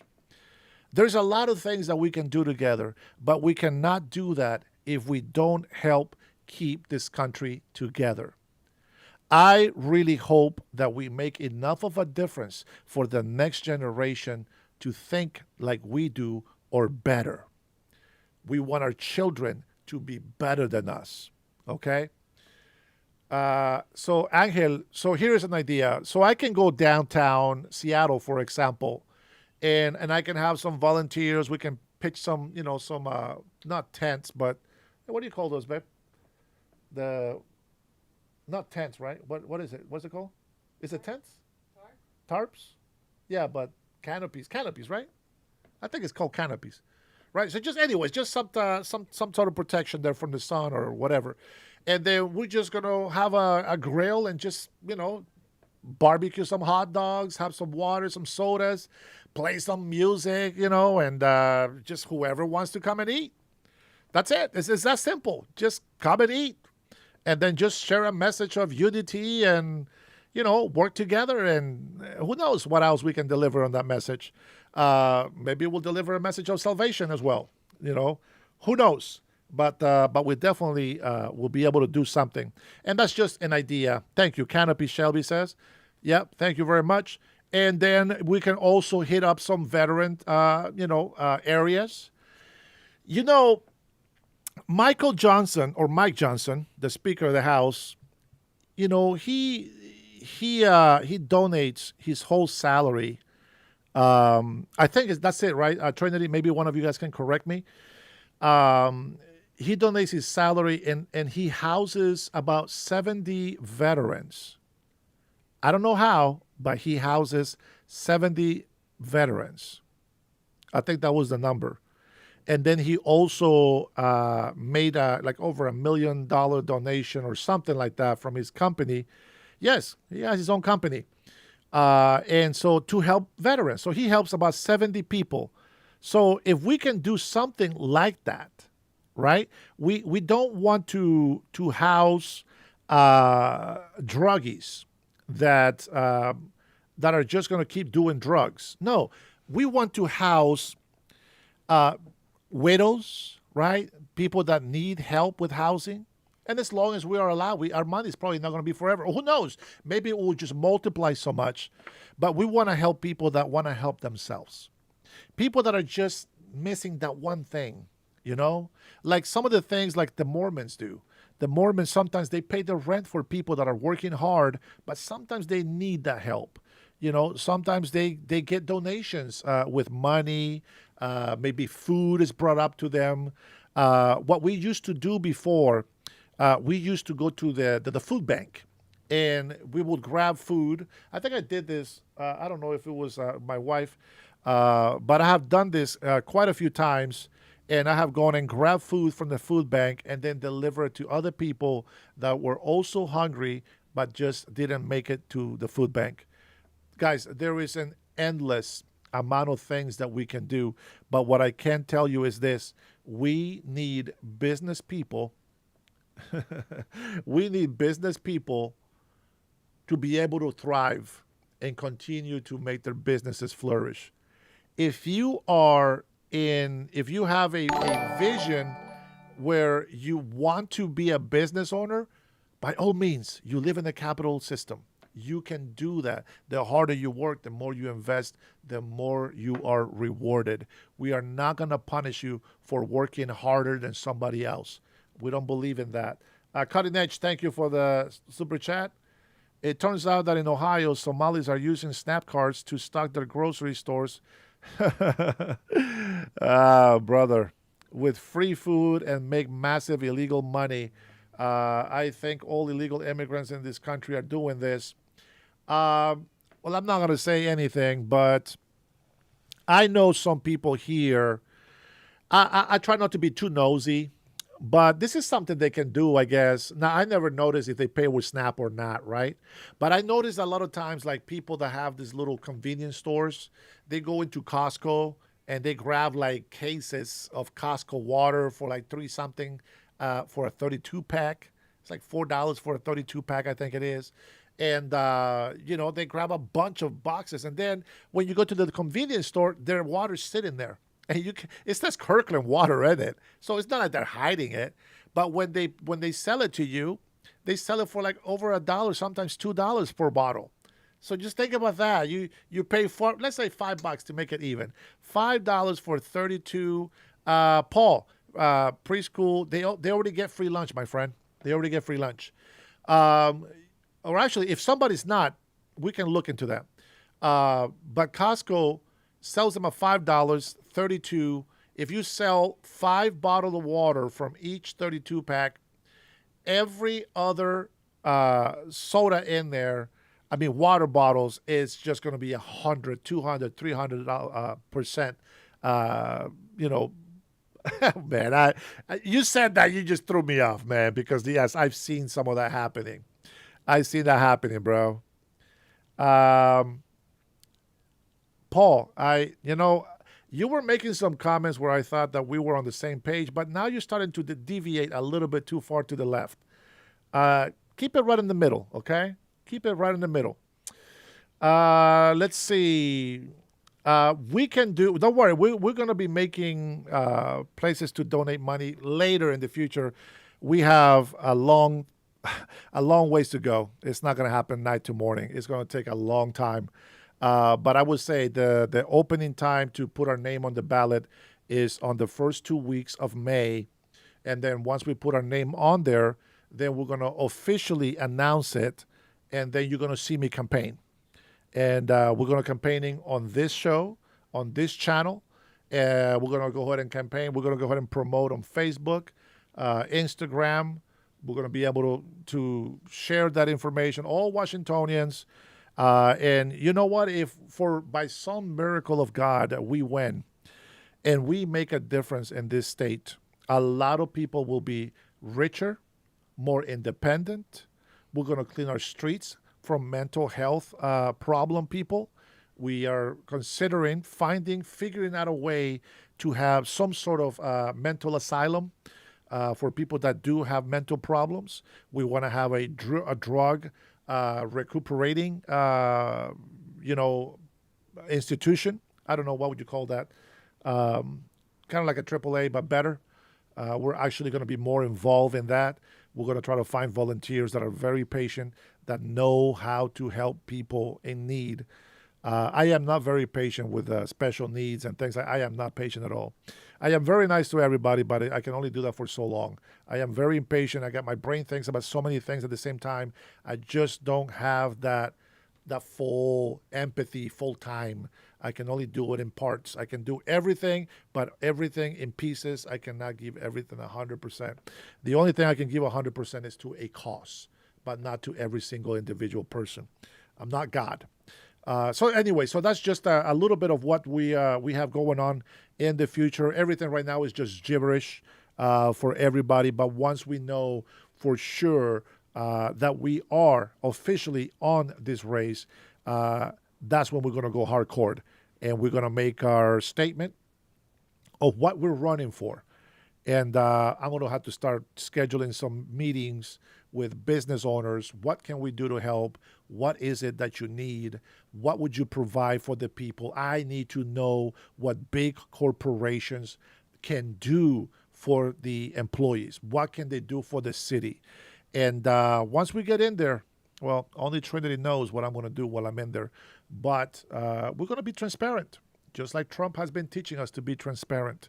And I think I mentioned that today when QT was on the phone with us, and I told her I want that. I want to have immigration reform. I want good migrants to stay in this country. Criminals, they got to go to jail. We'll send them to El Salvador. We will cooperate with whoever is president and is trying to bring ICE, federal agents, National Guard to help with crime. We will be open to all of those things. And we are going to make sure that we start teaching our citizens to respect the law. And we're also going to go ahead and encourage our police departments to please be more community-oriented. Be very nice and kind, but also be very stern and disciplined when the law needs to be enforced. All right, let's go ahead and continue with this video. I think I gave you enough BS on here, and we can just go ahead and talk about it. So you guys already know what the agenda is for this guy. While his administration launches a targeted enforcement operation in Minnesota, focused entirely on Somali immigrants, 83% of whom are naturalized U.S. citizens. Trump has canceled protections for millions of immigrants from predominantly brown countries who are here legally, making them undocumented and forcing them into the shadows with the stroke of a pen. I like that. So there are rules on the government page. What will cost you? What is the one thing that will cause you to lose your visa privilege, your residency, and your citizenship? Does anybody, go ahead and put it in the chat below. Let me know on the chat here. Let me know what is one thing that will make you lose the privilege of being in this country legally. Anybody? What is one thing that will cause you to lose your green card, visa access, and even citizenship? And I'm proud to be an American, where at least I know I'm free. And I gladly stand up next to you. Anybody? They look down on us with disdain, says Age of Crack. Angel Miranda, when do you teach the government that they work for us? Technically, they don't. I'll tell you who they work for. The government works for law-abiding citizens and residents. They don't work for illegal immigrants. Let's see. Renee, Dennis, will you make public schools teach the children to respect the flag and learn to pledge allegiance to all class, all grade schools? Absolutely, 100%. They got to. They got to. I want on every morning a pledge allegiance before every single period. Well, not every single period, before this class starts in the morning. And for every assembly in schools, they gotta pledge allegiance to the flag and sing the national anthem. No other anthems, just the national anthem, which is for everybody. Thank you, Manuel. Somebody tell me, what is one reason that you create? Yes, you can lose your citizenship. Oh, if you're born here, you don't know what that means. I have to specify naturalized citizenship. Visa, green card, naturalized citizenship.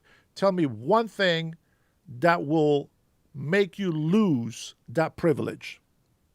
Let me see if anybody is actually paying attention. Man, I've been telling you guys this for a long time.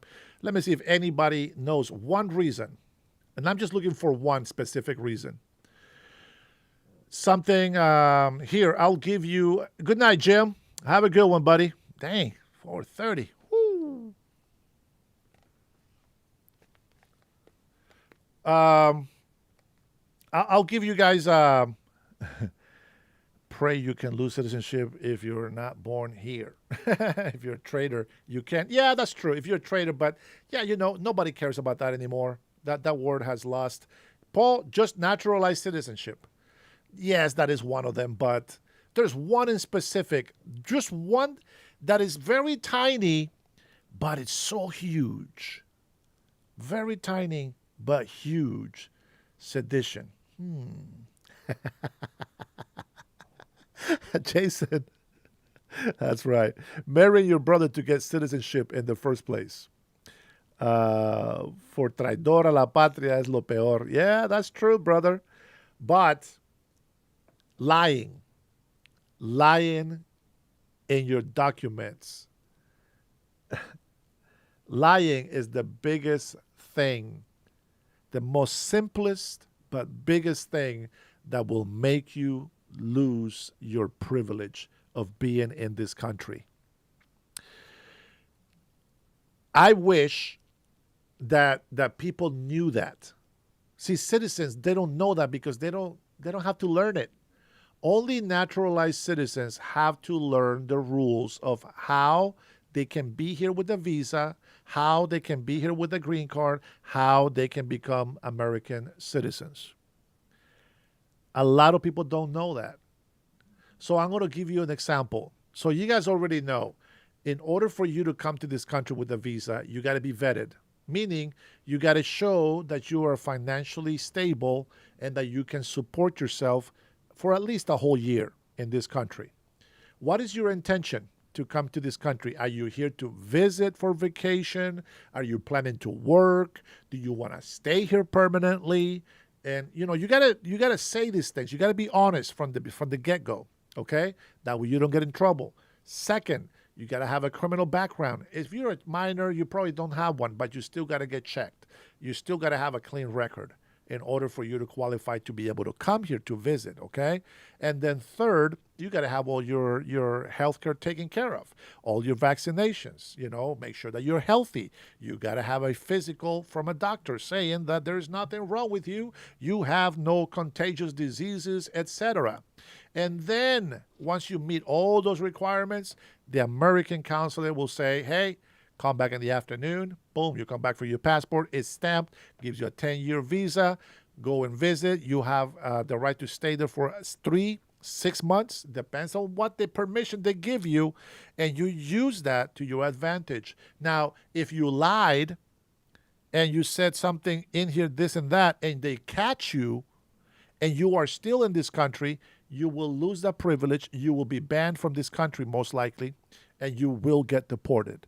So whether you have a green card or a naturalized citizenship given to you, that doesn't mean that you get to go in here and just do what you want. You got to be honest. Big payout. You're honest, you're going to have a lot of success. Okay? Yeah, I can imagine truthful intentions. I know. A lot of people, bro. A lot of people come here and they say, oh, we just want to go vacation, in Utah. Because there's so many great things in Utah. Not really. I want a vacation in Utah. And they come here, the 6 months goes by, and their visa expires, and now they are illegal. They stay in this country for 3 decades, never make an attempt to go and apply for a residency card or anything because they knew that they broke the law. So they're afraid to go into immigration and do an application for residency because, first of all, they will get deported, and that part is right. So what you can do if you are a foreigner or if you know somebody that you know that wants to stay in this country, let them know this. When they come and visit this country, they get a check-in, they get a check-out. You go back to your country, you can still go onto the website. Go onto the website. You don't need a lawyer. You don't need a paralegal. You just got to be able to read English. Fill out the forms necessary for you to apply for a work permit, for a green card. You cannot apply for citizenship. You have to apply for a green card first. Now, it may take 2 to 5 years, but at least you're doing it right. And when you get the news, if you get the news, it's kind of like winning the lotto, okay? You will be so excited to be able to be here, and you have one responsibility. Make sure everybody else follows that process, and don't be a traitor to this nation by supporting illegal immigration. Very simple, right? It's fantastic. All right, with that being said, what do we got in here? The Zincrufer says, or buy $1 million Trump gold card. That is not true. While it is true that you can get a gold card for $1 million, you still have to qualify to be able to be accepted as an American citizen. You got to be able to show loyalty. You got to have a good criminal background, clear criminal background, and then you can go ahead and become a citizen. So why do we need people that can buy a gold card? Because we know for a fact that they will not come to this country to be garbage and be dependent on the SNAP benefits or into our healthcare system. And the reason why we say garbage is because, let's face it, the benefits that we have, SNAP, healthcare, and all this stuff, it is for American citizens. American citizens are not garbage. Well, there's white trash, I heard. There is ghetto trash, you know what I'm saying? There is people that are lazy, they don't want to work, they just want to smoke weed and drink 40s all day, every day. Those people are garbage. But those who are disabled, those are our people, and it's our responsibility to take care of them. That is a fact, 100%. They are not garbage. They are special. This is why we call them special. Now, there's retards out there. That's not the kind of special that we're talking about, okay?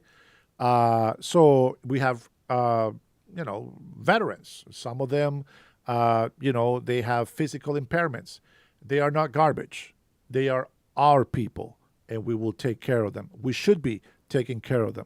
So I can promise you this: if we actually win the office, we're going to fight for veterans. You guys already know.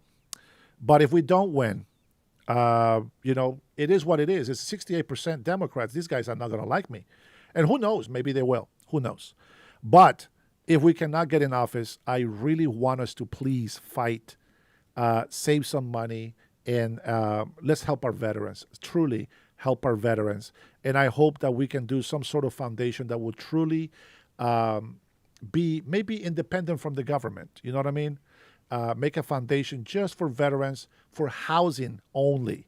And then if that works, then fantastic. Then maybe the government can actually help on something else, I don't know, guys. Listen, if you never throw a pebble in the ocean, it's just never going to, in the lake, it's never going to start the waves, okay? And then you can throw two pebbles, and then we can throw a small rock, and then we can throw a giant rock, and all of a sudden, bada bing, bada boom, you make a tsunami, right? That's probably the worst freaking scenario that I can give you, but that's what I got. So what do you guys think about those things? You guys think anything that you want to add to that? Do you guys think Lost Dog says, I'm a retard that has a hard time walking? That's not a retard. That's a disability, a physical disability. And I'm going to say this, guys. The word retard just means slower, right? And if I don't speak, as fast, or, I start talking like Biden, that's retard. You're just slow. There's some names that are more offensive to me. I'd rather you call me a retard than some other name. I don't know. That's just the way it is. I'm a different kind of man on this time and age. Retreating old ideas. See, these are some of the social ideas that are great, but they're not really socialist. Social in a way that is going to help society, but it's not a socialist idea. It's kind of weird. When I say socialist, it's people that are able but don't want to, and all they wait for is handouts. That's what socialists do to me. But a social program, it really is to help society, but it needs to be to the people that actually need that help, not the ones that want to abuse it. That is not what we're trying to encourage on anybody, okay? What else we got in here? Welcome into the Dennis Herrera Show, says, man, like and subscribe. Guys, yes, that is true. I do want to say, I think you guys put me, we are over 13,200 and so many people here. Yeah, 13,206 people in here. We'll probably lose a couple of those libtards that have subscribed just to give me a hard time. But we continue to grow slowly. We are entering, this is our 5th month. We started, finish in December will be our 5th legit month. I have released videos in April, maybe March, but never has actually been doing this like I'm doing it since 5 months ago. And that's when we started growing. Trinity was one of the first people to, I believe, get me past 50 subscribers. So, you can't do lives unless you have 50 subscribers. So ever since we got 50 subscribers, we've been able to go live a lot. And I can tell you, the more you do it, the better you get. But at the same time, you're still human. You still get exhausted. You still get tired. I mean, like just today, it doesn't feel like it to you guys, but I've been live for at least 8 hours for the day. And, as much as I enjoy it, Trinity knows, as much as I enjoy it, I am human and I do need my rest. So if I don't come on at night, please forgive me. Just know that I'm giving it my best. Normally, it's supposed to be 1 hour to 2 hours in the morning, but you know how it goes. Robert, Brian, you guys already know. Man, you already know, bro. Once we get going, it's just fun to keep going, It's crazy. I drop my wife off at work, and then when I come here, I start working on videos. I start getting my videos set up from the news and things that I've been watching. My wife is witness. I come to sleep at 1, 2 in the morning sometimes, and I don't want to get up at 5:30. I don't want to get up. My body doesn't want to, and I have to force myself. And wash my face and drop my wife off, and then I come back, and then I have to get some stuff going, get my second cup of coffee going, and then I got to get set up, and then I got to go outside with my kids because I want to make sure that they're safe, and then I come back in here, and then I keep setting up, and my time to start really is 9 o'clock. Right, but you saw me today. There was a couple of lives that we wanted to go through, so we started at 7 something. And my show live, it doesn't have a specific time to start yet. Okay, but I do know that most of my viewers come around around noon or so. So I just want to say thank you guys for the support. Cutting Edge, you're one of the big ones, brother. You and Liberty, which is now Mindspeak. He's from El Salvador, and he is my neighboring country, so he's my neighboring brother. Socialism is used in El Salvador, but I think is Bukele get all the bad guys in jail, even politicians and corrupt cops. Yes, and I love that. The problem is socialisms get attraction almost 95% of corrupt people, and that's exactly what I don't want. So we want to help the people in need, not the people in lassitude. That's not a word, but you know what I mean? We don't want to encourage lazy attitude. What we want to encourage is a feeling of greatness because you gave with your heart. That's what we want to really push for. We don't want to push society into a lazy society like we have today. Seattle is going down big time. I know if we don't have that many people watching today right now, but if we have a lot of Democrats that come in here, a lot of socialist Democrats or whatever you want to call themselves, Seattle is being destroyed. And it doesn't matter how beautiful the architecture might look on the outside, the city is falling apart. Big corporations are leaving. Socialists are going to destroy this city, this state, and we need to do something. So here, laziness. Remember the Bible. Yeah, that's right. If you don't work, you don't eat. But it's also said that every laborer is worthy of pay. And for those of you that support me that through those super chats, where is it? I can't see him. Cutting Edge, why are you not a member, bro? You should be a member for free. You more than pay the membership. I'd rather see you as a member, brother. You really deserve it. I thank you so much. You're crazy. You're crazy. And I love you for it, man. You're amazing. You don't always agree with me either, and I appreciate that. Even my speak, sometimes he's emotional in his chats, on his questions, but he means it, and that's okay. We're human, and I hope that I can understand where he's coming from, and I hope that he understands where I come from. What I can tell you is that we're honest, and that's all I can ask from people. So let's do a final thought on this socialist idea. How about we allow the government, society to work in a capitalist way? And then we, the people, can do the socialist part. We will still work, but we will do the socialist part, meaning that we're going to create nonprofits like the ways that we're talking about for veterans, right? Of course, we're going to do the migration reform. We're going to fight it. And the way that we're going to fight it is we're going to make all the meetings, all the hearings public, not just the government channel. No. We're going to allow big-time, YouTuber creators, the ones that are into politics, etc. We're going to allow the whole press to come in there with their cameras, listen to the whole hearing, so that way the whole people in the state and the cities can actually tune in and see, we are raising the tax for this. And then that way they can hear the arguing back and forth. You can do that by going to the website. But if everybody in all outlets are doing it, are showing it, I think, there you go, brother. Much better. Much better. You deserve to be in the team, brother. You really are a big help. Believe me, Trinity and everybody else will tell you. Thank you, man.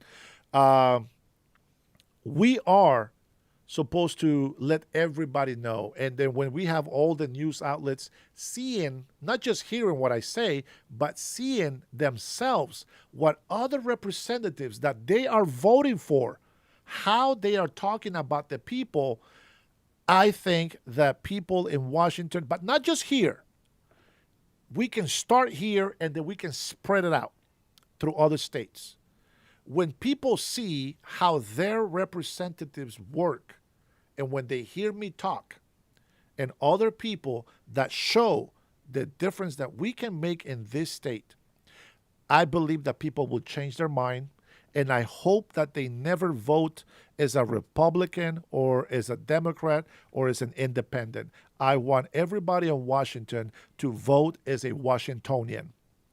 We are, I don't want to say too much yet, but I definitely believe in audits. Everything is going to be audited. Everything. We're going to have a Doge in here like they never had before. We are going to go ahead and abide by the United States Constitution and release all those voter rolls. Unless they do it before I get there, who knows?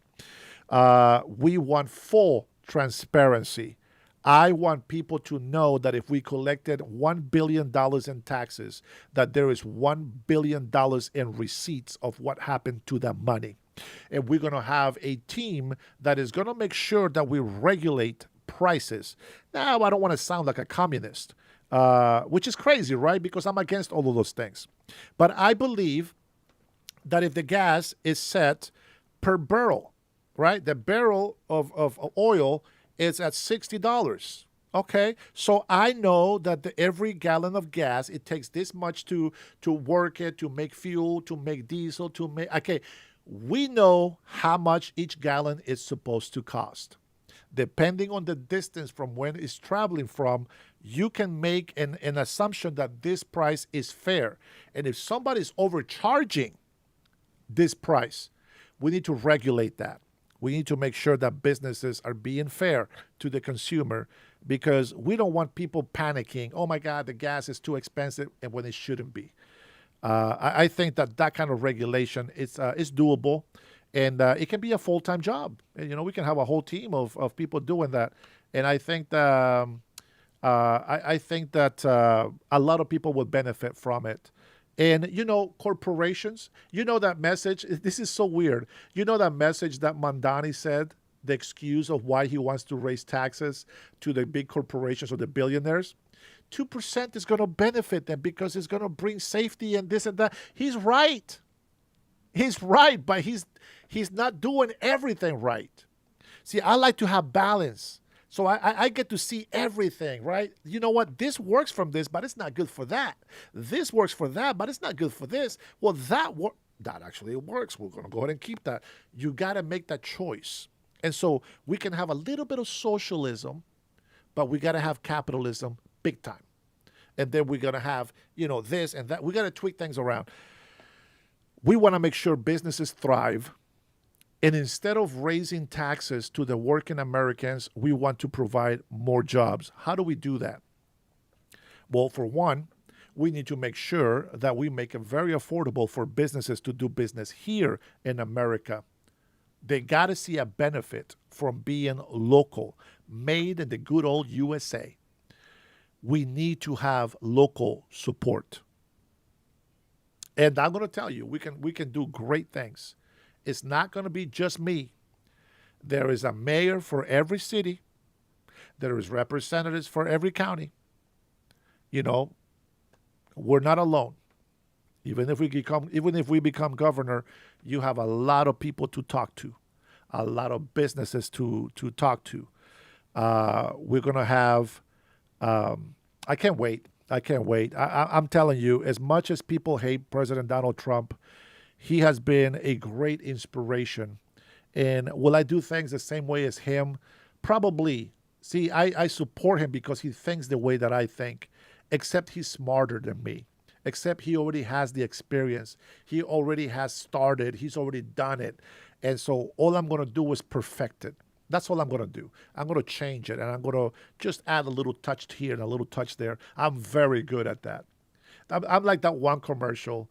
At our company, we don't make a lot of the products you buy. We make a lot of the products you buy better. It's a commercial from the 90s. I don't know. Do you guys remember what company that was? Let me see. You know what? Just for giggles. Let me see. Let me see if I can find it. We make a lot of the products you buy better. Here we go. Let me see. It's got to be here. Yeah, there you go. The phrase is the iconic slogan for BASF, the German chemical giant from the famous ad campaign in the 1990s, highlighting their role as a B2B supplier, providing ingredients that enhance everyday products like clothes, cars, electronics, even they aren't the final brand name consumers see. So make America great. You guys, we're going to work on a slogan. I know we're going to make Washington great again, but we got to add another touch. We got to steal that from Germans. Why not? The big question for IRS is why they get into the lottery if all that money is already taxed in the buy of every ticket. We need to ask that question. Cutting edge, you don't pay taxes. You don't pay taxes on that. It's a flat number. If the lotto ticket is $1, it's just $1. There's no taxes. If it's $3, it's just $3. There's no taxes. They charge you taxes where you're at for buying a lotto ticket? Oh, it's big enough. Who knows? Maybe I'm a billionaire already and I don't even know. I got some lotto tickets. I don't know when I bought them. Yesterday or the day before? I can't remember. No Nick Fuentes, bro. No Nick Fuentes. I can't stand that guy. He's too hateful. He's too hateful, and he is a proud racist, which I don't like. They don't call me the evil mod for nothing, says Robert. Robert, are you killing the chat? I need to watch Robert. We're going to have to demote Robert. He goes too crazy with the wrench. You kill the whole chat. Like YouTube doesn't want to send anybody here because you're blocking everybody. All right, here we go. So independent. Why Nick Fuentes? Let's go. Let's see. What did Cardinal say? What did he say? It's already put in there, brother. They in Dominican Republic flat numbers. Oh, you're saying that. So how do they do the tax to make it an even one number? $1, $2, $3. See, if they tell me the gallon of milk is $4.57 plus tax, That's why I think there's no taxes on it. So I think it's just a flat fee, flat price for it. If it says $2, it's $2. $2, that's what I expect to pay. But if they say $2 and I'm paying $1.09, $1.14, I'm paying taxes. I don't think so. So it's better for them to do it that way anyways, because they can tax a bigger chunk. It's like 40%, sometimes 50%, I think, of the winnings. I'm going to tell you something. I've seen it go over $1 billion. I wouldn't be mad if I only get $500 million. I would not be upset. Not at all. Not at all. What's up, baby? What, you want to be in the live? No. I told you he would wear it. Big shout out to Mackie, even though he shouldn't be watching my show. I have one of my kids' schoolmate. He watches my show sometimes, and he wanted me to give him the I don't have it here, the black Dennis Herrera hat, and so I gave him one, and he's wearing it. Faithful fan. He's a good kid. Good kid. Let's see. So let's see what else we got. Nick is a virgin. Probably. I wish I was a virgin, to be honest. We can't take the time back. Let's see. Oh, the tax winnings are astronomical percentage over a certain amount. Well, it's a rich tax. This is how you realize how much taxes the rich people pay, guys. Because it's perfected to launder money. They do that in every country with lottery. That's probably right. they're laundering money, that's for sure. But Robert has had enough of. I've been ignoring him, bro. You know what? Some people are lonely. They just want to be included. Let him just vent. Maybe he's having a hard time in his life, guys. Some people are just mean because they're just not happy, and they could be suffering. See, sometimes I can be rational. Sometimes I get defensive myself. So today I'm feeling very patient, very generous.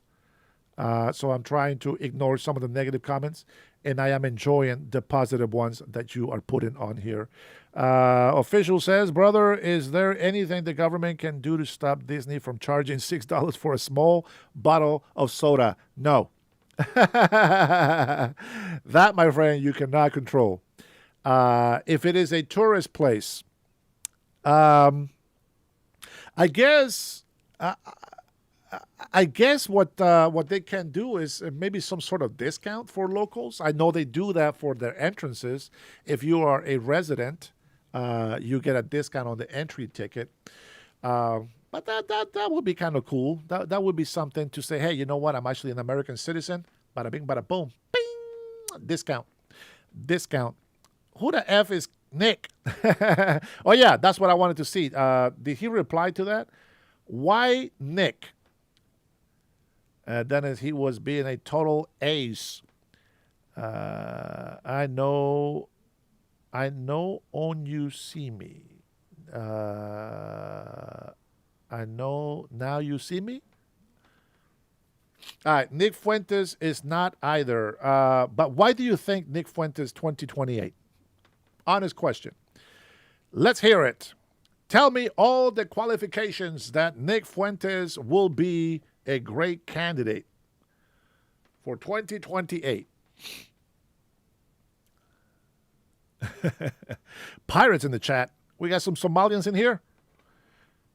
Anybody in Somalia? Anybody from Somalia in the chat? Paul Salsi is not here, so we don't know if Transtifia is still in the chat. Oh, no, there's only 60 people watching. Transtifia has probably left the building. That's right, man. There is no racism on this channel. Rush says, Nick says he is racist. Timeout like usual. Just give him a 5-minute timeout. Let him come in here and vent. Sometimes it's okay. All right. While you guys think about what Nick Fuentes can be good for 2028, we're going to go ahead and skip this leftist agenda guy because even though I would like to sit here and point out everything that they say and lying to the people and then they come into my chat and then they say that we are lying, we'll probably leave it for a different day. We're not gonna do that today. But Federal agents have hold on, SA, the crime chef is ready to go. He's ready to go. But I got something else that we're going to talk about. Katie McFarlane joins me now. She's in New York. Hold on, sir. I don't know if we should leave this for tomorrow. And yes, Patriots, it is CNN. You got to hang in there, okay? You got to hang in there. Let's use that size so we can see all three of them correctly. All right, let's see what these guys have to say. Million barrels per month reach international markets, particularly China. So how does President Trump plan to crack down on oil exports and, I guess, importantly, because this is his effort, to try and squeeze Maduro and his earnings?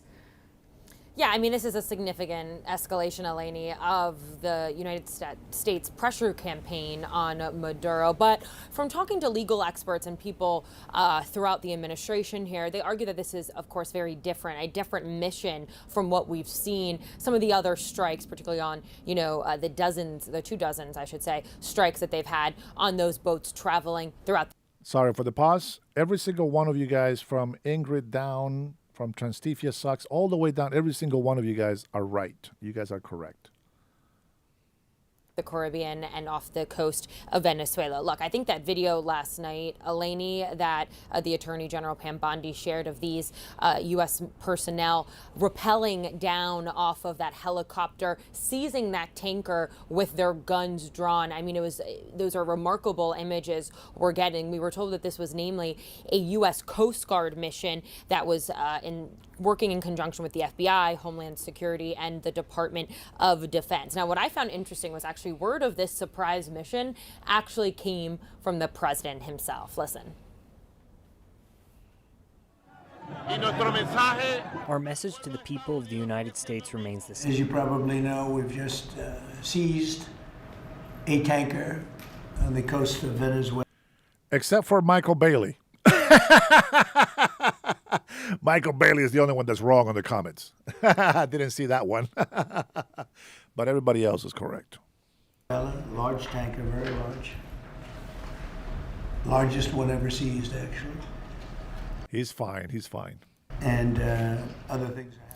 Now, look, the president said that he essentially had very good reason, the U.S. had very good reason for seizing this tanker, but he didn't really offer many details about why they did this and what to expect moving forward, as you played, Eleni, in that clip earlier of him saying, he doesn't really know what they're going to do with the oil that was in transport on that tanker. He said, I guess we'll keep it. Now, what's interesting is that the tanker named Skipper, it was sanctioned by the Biden administration back in 2022 for what they had said was Venezuela trying to transport this oil to Iran. And experts tell us from our conversations that this was a legally justified by the book mission. They note that the fact that the Coast Guard Jay, not yet, brother. Not yet. Were the ones that were involved in this makes it very different from those strikes I was mentioning earlier that have killed 87 people or so on those boats that the Trump administration has alleged were carrying drugs. But I think big picture here, which is important to keep in mind, is this is a very different mission. It is definitely an escalation of the president trying to squeeze the Venezuelan dictator. But it's unclear really how this fits into that broader strategy of what the administration is saying, which is to try and really stop the flow of drugs into the United States. We also know, of course, that there is another goal in mind that they're not trying to publicly promote, but is to try and see Maduro be ousted from power. And my colleagues and I have reported on some of the plans that they've been working on behind the scenes should that happen, what leadership structure and those types of drafts that they've been working on to fill that leadership vacuum. All to say, there are going to be a lot of questions about what this means moving forward. We're hoping to hear more from the president today on that, Eleni. Yeah, Elena, thank you so very much for that update. Good to have you on. We've also got Stefano Postobon with us. And Maduro is calling this blatant theft. Venezuelan oil is predominantly sold to China at a huge discount. And And even U.S. oil companies buy some of that oil, but it's basically in debt for oil deals, and that, of course, is allowed. I want you to tell me about how this new assault on oil tankers will hurt Maduro's earnings machine, because this is pretty significant. I mean, Venezuela earns around $4 billion in oil revenue every year.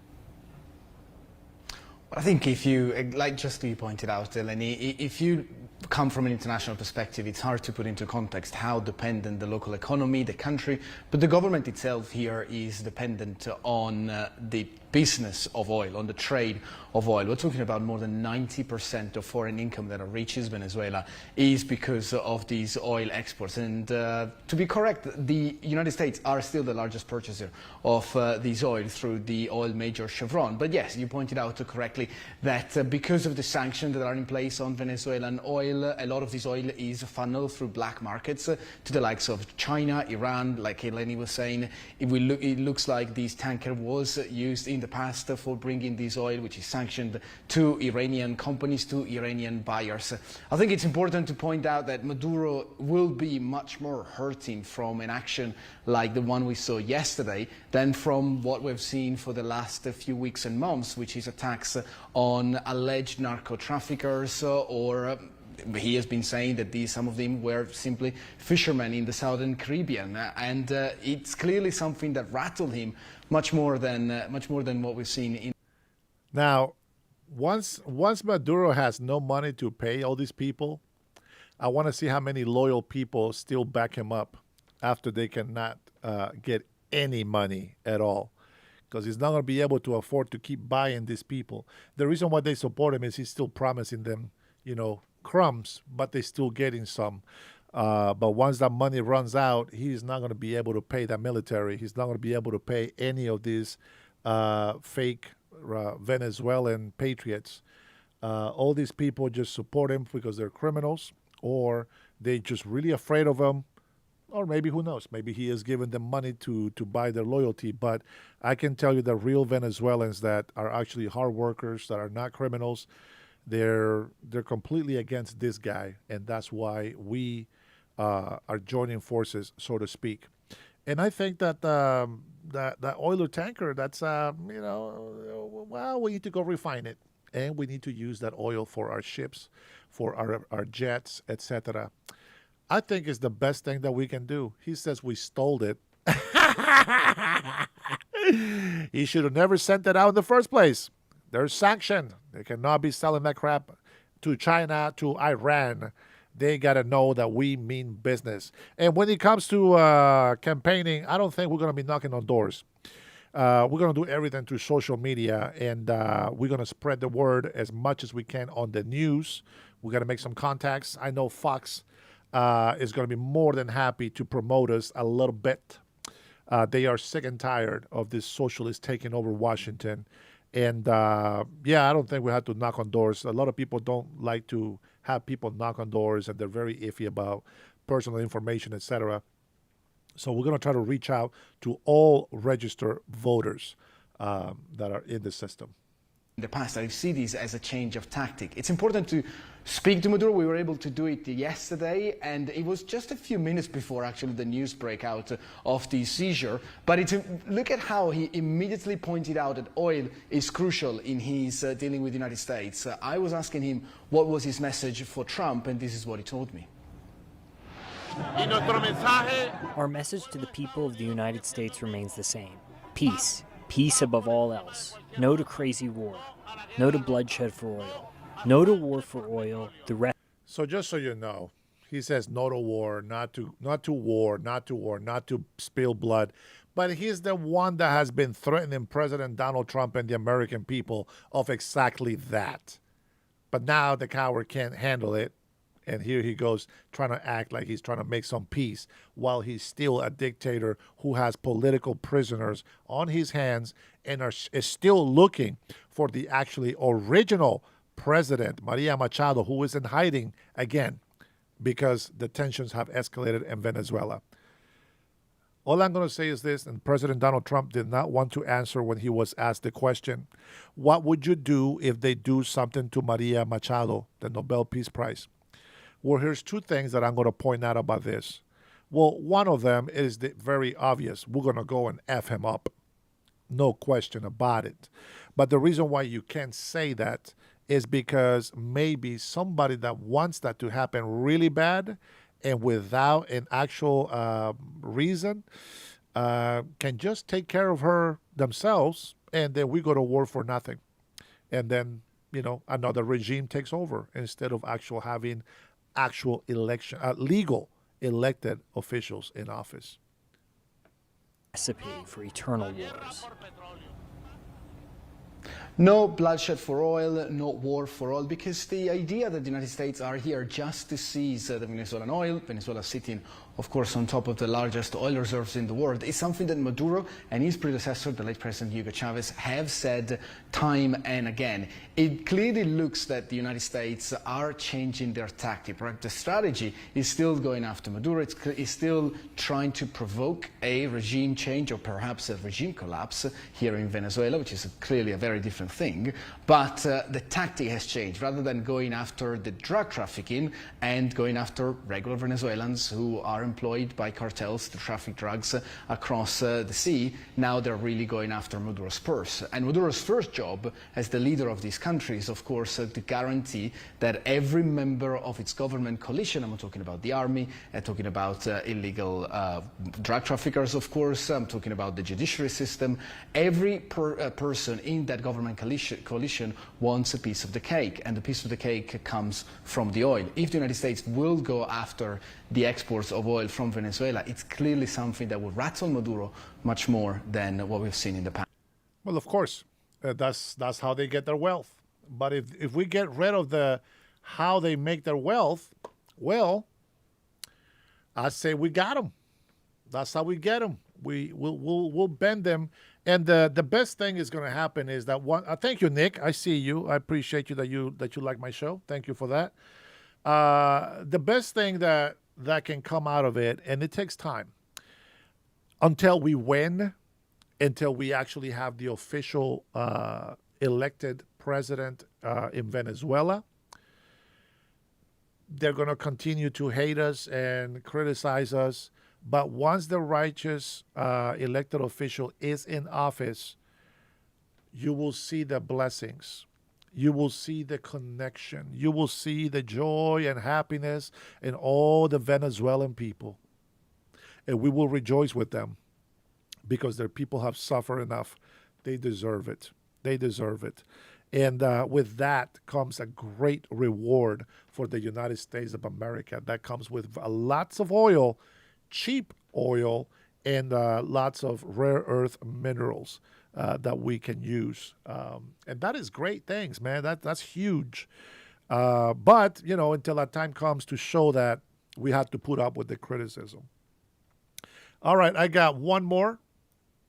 I know. This one is from Fox. We got to even it out. Let's see what's up, what they're saying. City, sitting on the set right next to me. All right, put your forecasting hat on. What happens next in Venezuela? It's so brilliant. Okay, so what Trump is doing is seizing. As smart as Nick Fuentes is, I would like to have a talk with him. With plenty of sleep, though, because I need to have my energy. I don't know. I don't think he can. I don't think he can take me down. The tankers. And there's plenty of international precedent for seizing sanctioned boats. Yep. So we've had the sanctions. Nobody's enforced them. Trump's enforcing them. If you look at the numbers, Venezuela makes maybe $200 million. Oh, did you guys see that ship, that fishing boat? $1 a week on selling oil that it's not allowed to sell. It also has expenses of about $200 million a week that pay for the military and everything else and everything else. It only has a reserve fund of about $1 billion. So if Trump takes away that $200 million a week. Hold on, ma'am. I forgot. I think it's cutting edge. Let me see. Yeah, it is cutting edge. Guys, my patriots, my beloved American family, we didn't honor our stream boss of the night. So we gotta honor the stream boss of the chat. Let's see what happened. I just lost that. Here you go. Cutting Edge is all you, baby. The big boss, El Jefe, El Patron.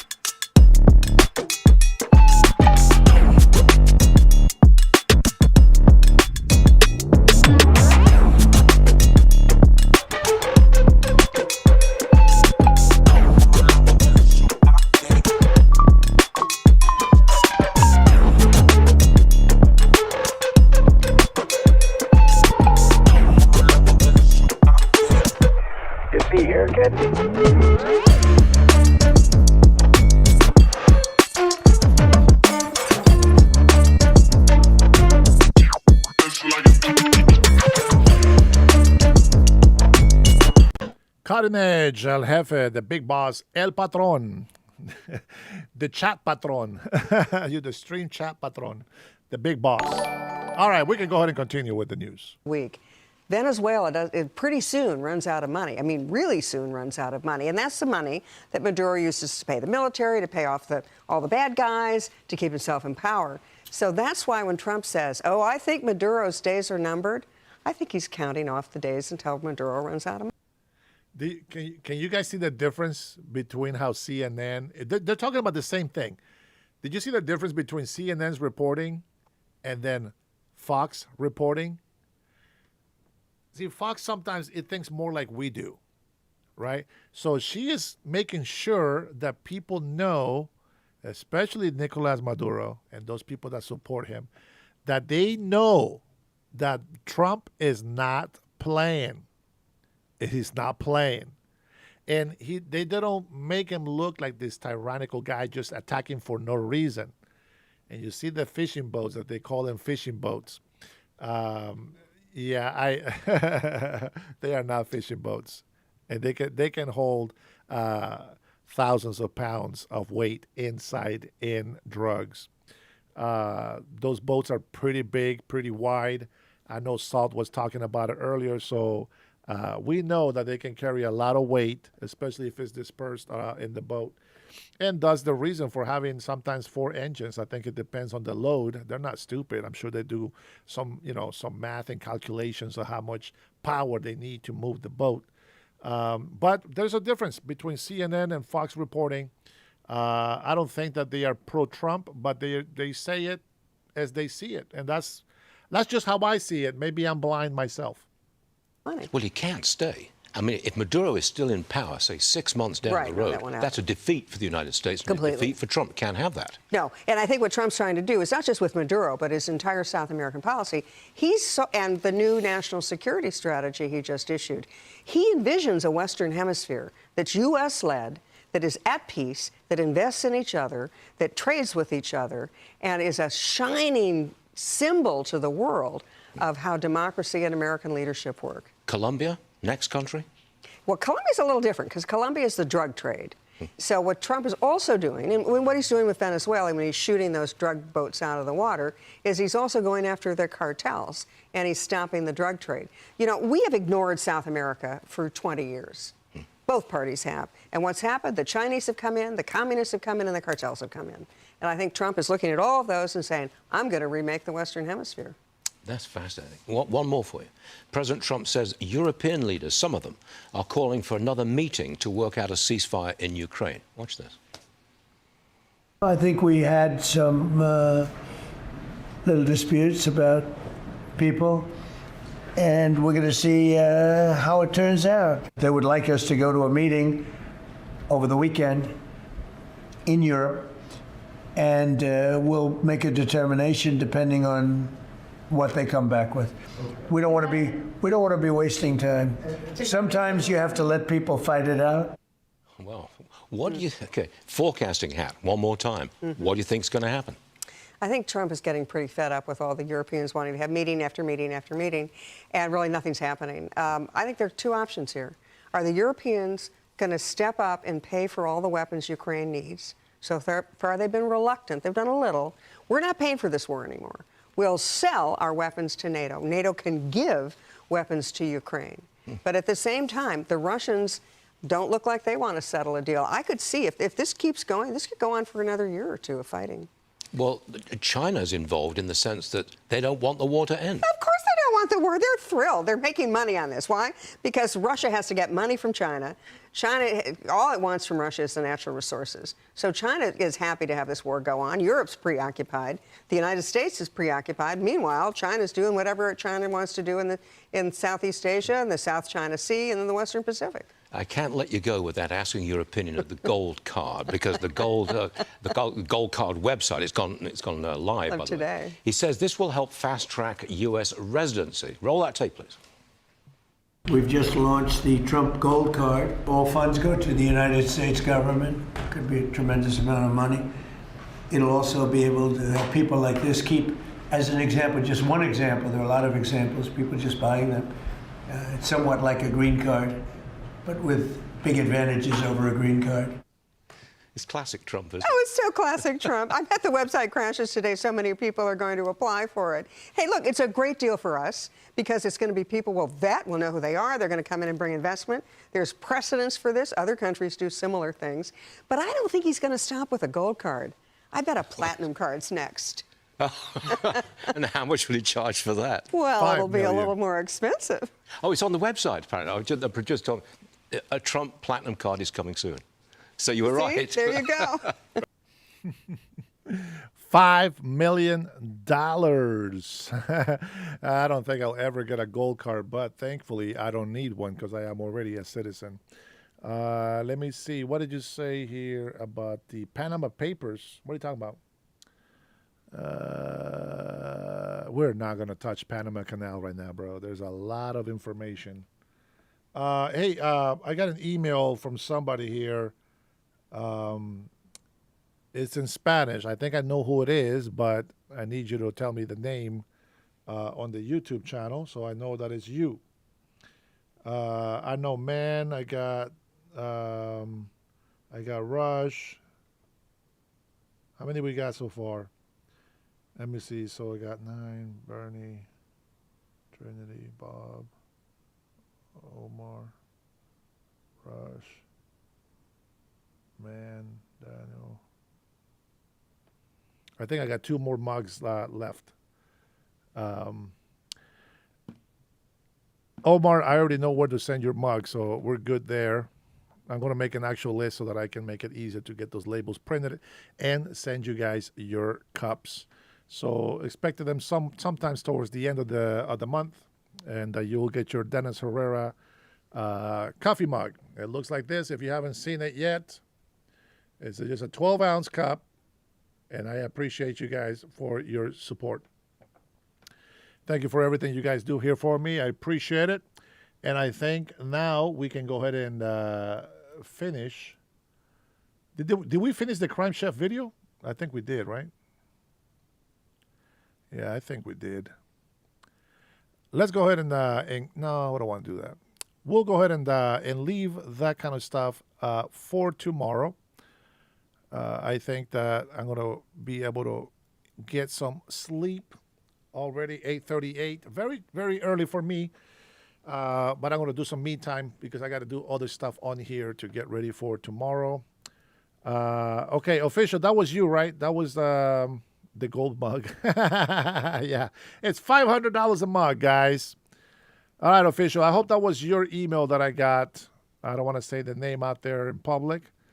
No, Tanya, it's I bought 10 mugs. And I am giving 9 mugs away because obviously I'm already drinking out of 1. But I'm giving 9 mugs away to the first 9 members that email me. And so far I got Berniel, I got Trinity, I got Robert, I got Man, I got Omar. I think I have official. I can't tell. But that's 6. And then Rush Babe, 7. I got 2 left. I think I got 2 left. Cutting Edge, if you want one, you can shoot me an email since you are already a member. And who else is in here? I don't think I got an email from Brian. So, you don't have to say it. Just say yes, official. I didn't want to say your name. All right. Yeah, I see the address, so we're good. Oh, okay. All right. So I got one mug left. Just one more member. Cutting Edge, if you shoot me that email, I would love to send it to you, my friend.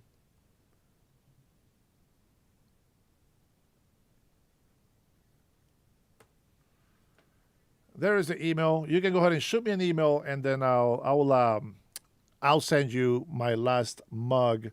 But don't worry, guys. I got more members on the list. I will have a list of who I have given a gift. And as we get more members, when somebody hits a 3-month membership, maybe I can go ahead and send them a mug or maybe some other stuff that we can make just as a thank you merch. I don't have a website, Tanya. Thank you for asking. I don't have a store or anything like that, but I am going to be looking forward to do my podcast here, give you guys info. I do have, some stuff to do, heat transfer for T-shirts and, things like that.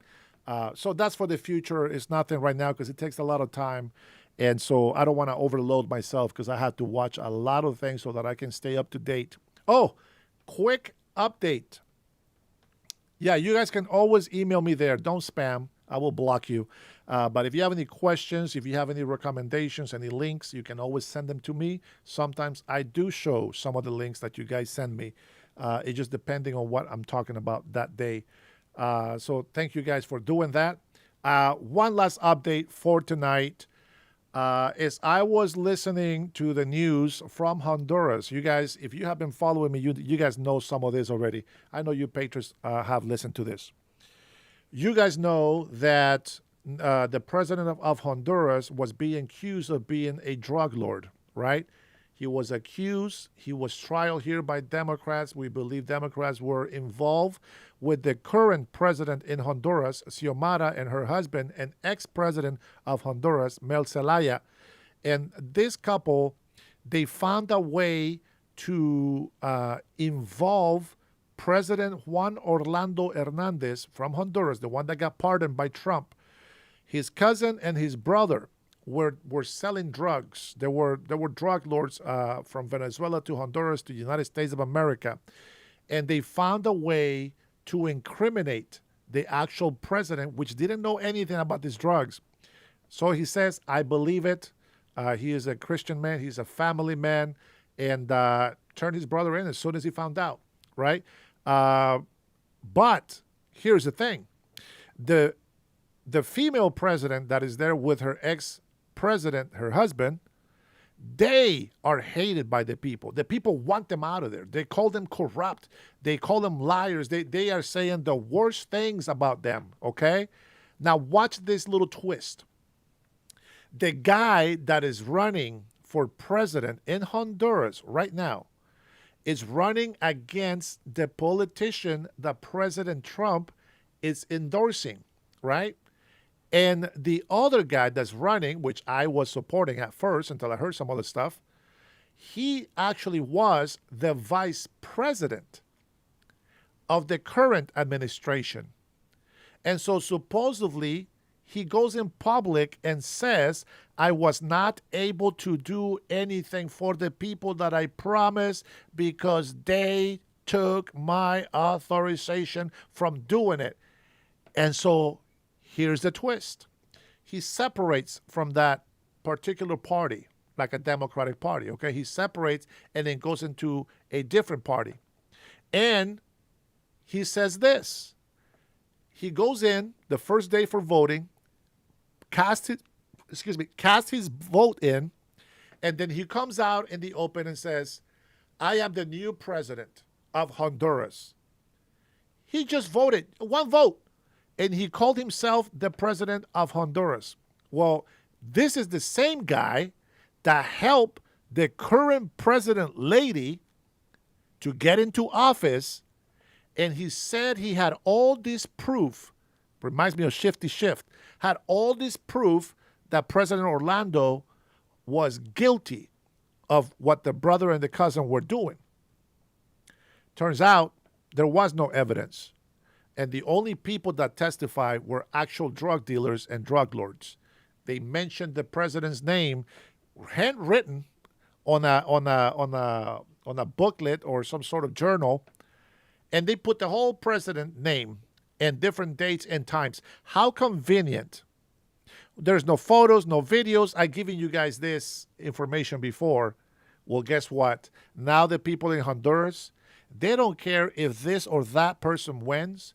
The people that lied about the president of Honduras being a drug lord, now the people want them out of office. And yes, there is still a lot of Hondurans that don't like him because they're the opposite party. I get it. You know, there's loyalists and there's patriots. Well, isn't that crazy that everything that I have been telling you guys turns out to be true? The only thing that we need is to actually have some hard evidence to prove that they are guilty so they can really pay for their crimes. And well, it doesn't matter how much people say, how much people talk, and how many things they think they believe. If there is no, hard evidence that proves without a doubt, completely beyond doubt, I can never prove that this person is guilty. And so they didn't do that with the current president that was pardoned by Trump, but they don't care, but we do. So that's the latest update. That guy that is running against the political opponent, which is what president is endorsing, he claims that because now he's losing by over 50,000 votes. 50,000 votes, it might be nothing for us here in America, but in Honduras, there's not that many people compared to here, okay? And so 50,000 votes, the guy's done. He's got 81% of the population's vote. The other opponent is at 19%. There is no way that he's going to win at all. And so every time that he was ahead, everything is fine. But the moment that the other opponent started going forward, well, he says, all of a sudden now, it's, oh, well, they're cheating. They're doing this. And so he says, well, I guess what I want to do then is I want a recount, vote for vote, right? They want to count all the ballots. And so the guy that won, he says, I am good with that. Let's do a manual vote count. And then that way the people know for sure that I won. So isn't it interesting? The person that is dirty calls out for cheating. And the person that believes they are righteous and that they're actually the winner, they have nothing to hide. And I are more than willing to say, go ahead and audit, go ahead and count, vote per vote. And that is how you show the people that you're honest and God is on your side. Guys, thank you so much for being here with me tonight. I want to say thank you to everybody that subscribes, for the likes, especially my members. You guys are very special to me. Have a good night. God bless you. God bless your family. Until tomorrow. Be blessed. Peace.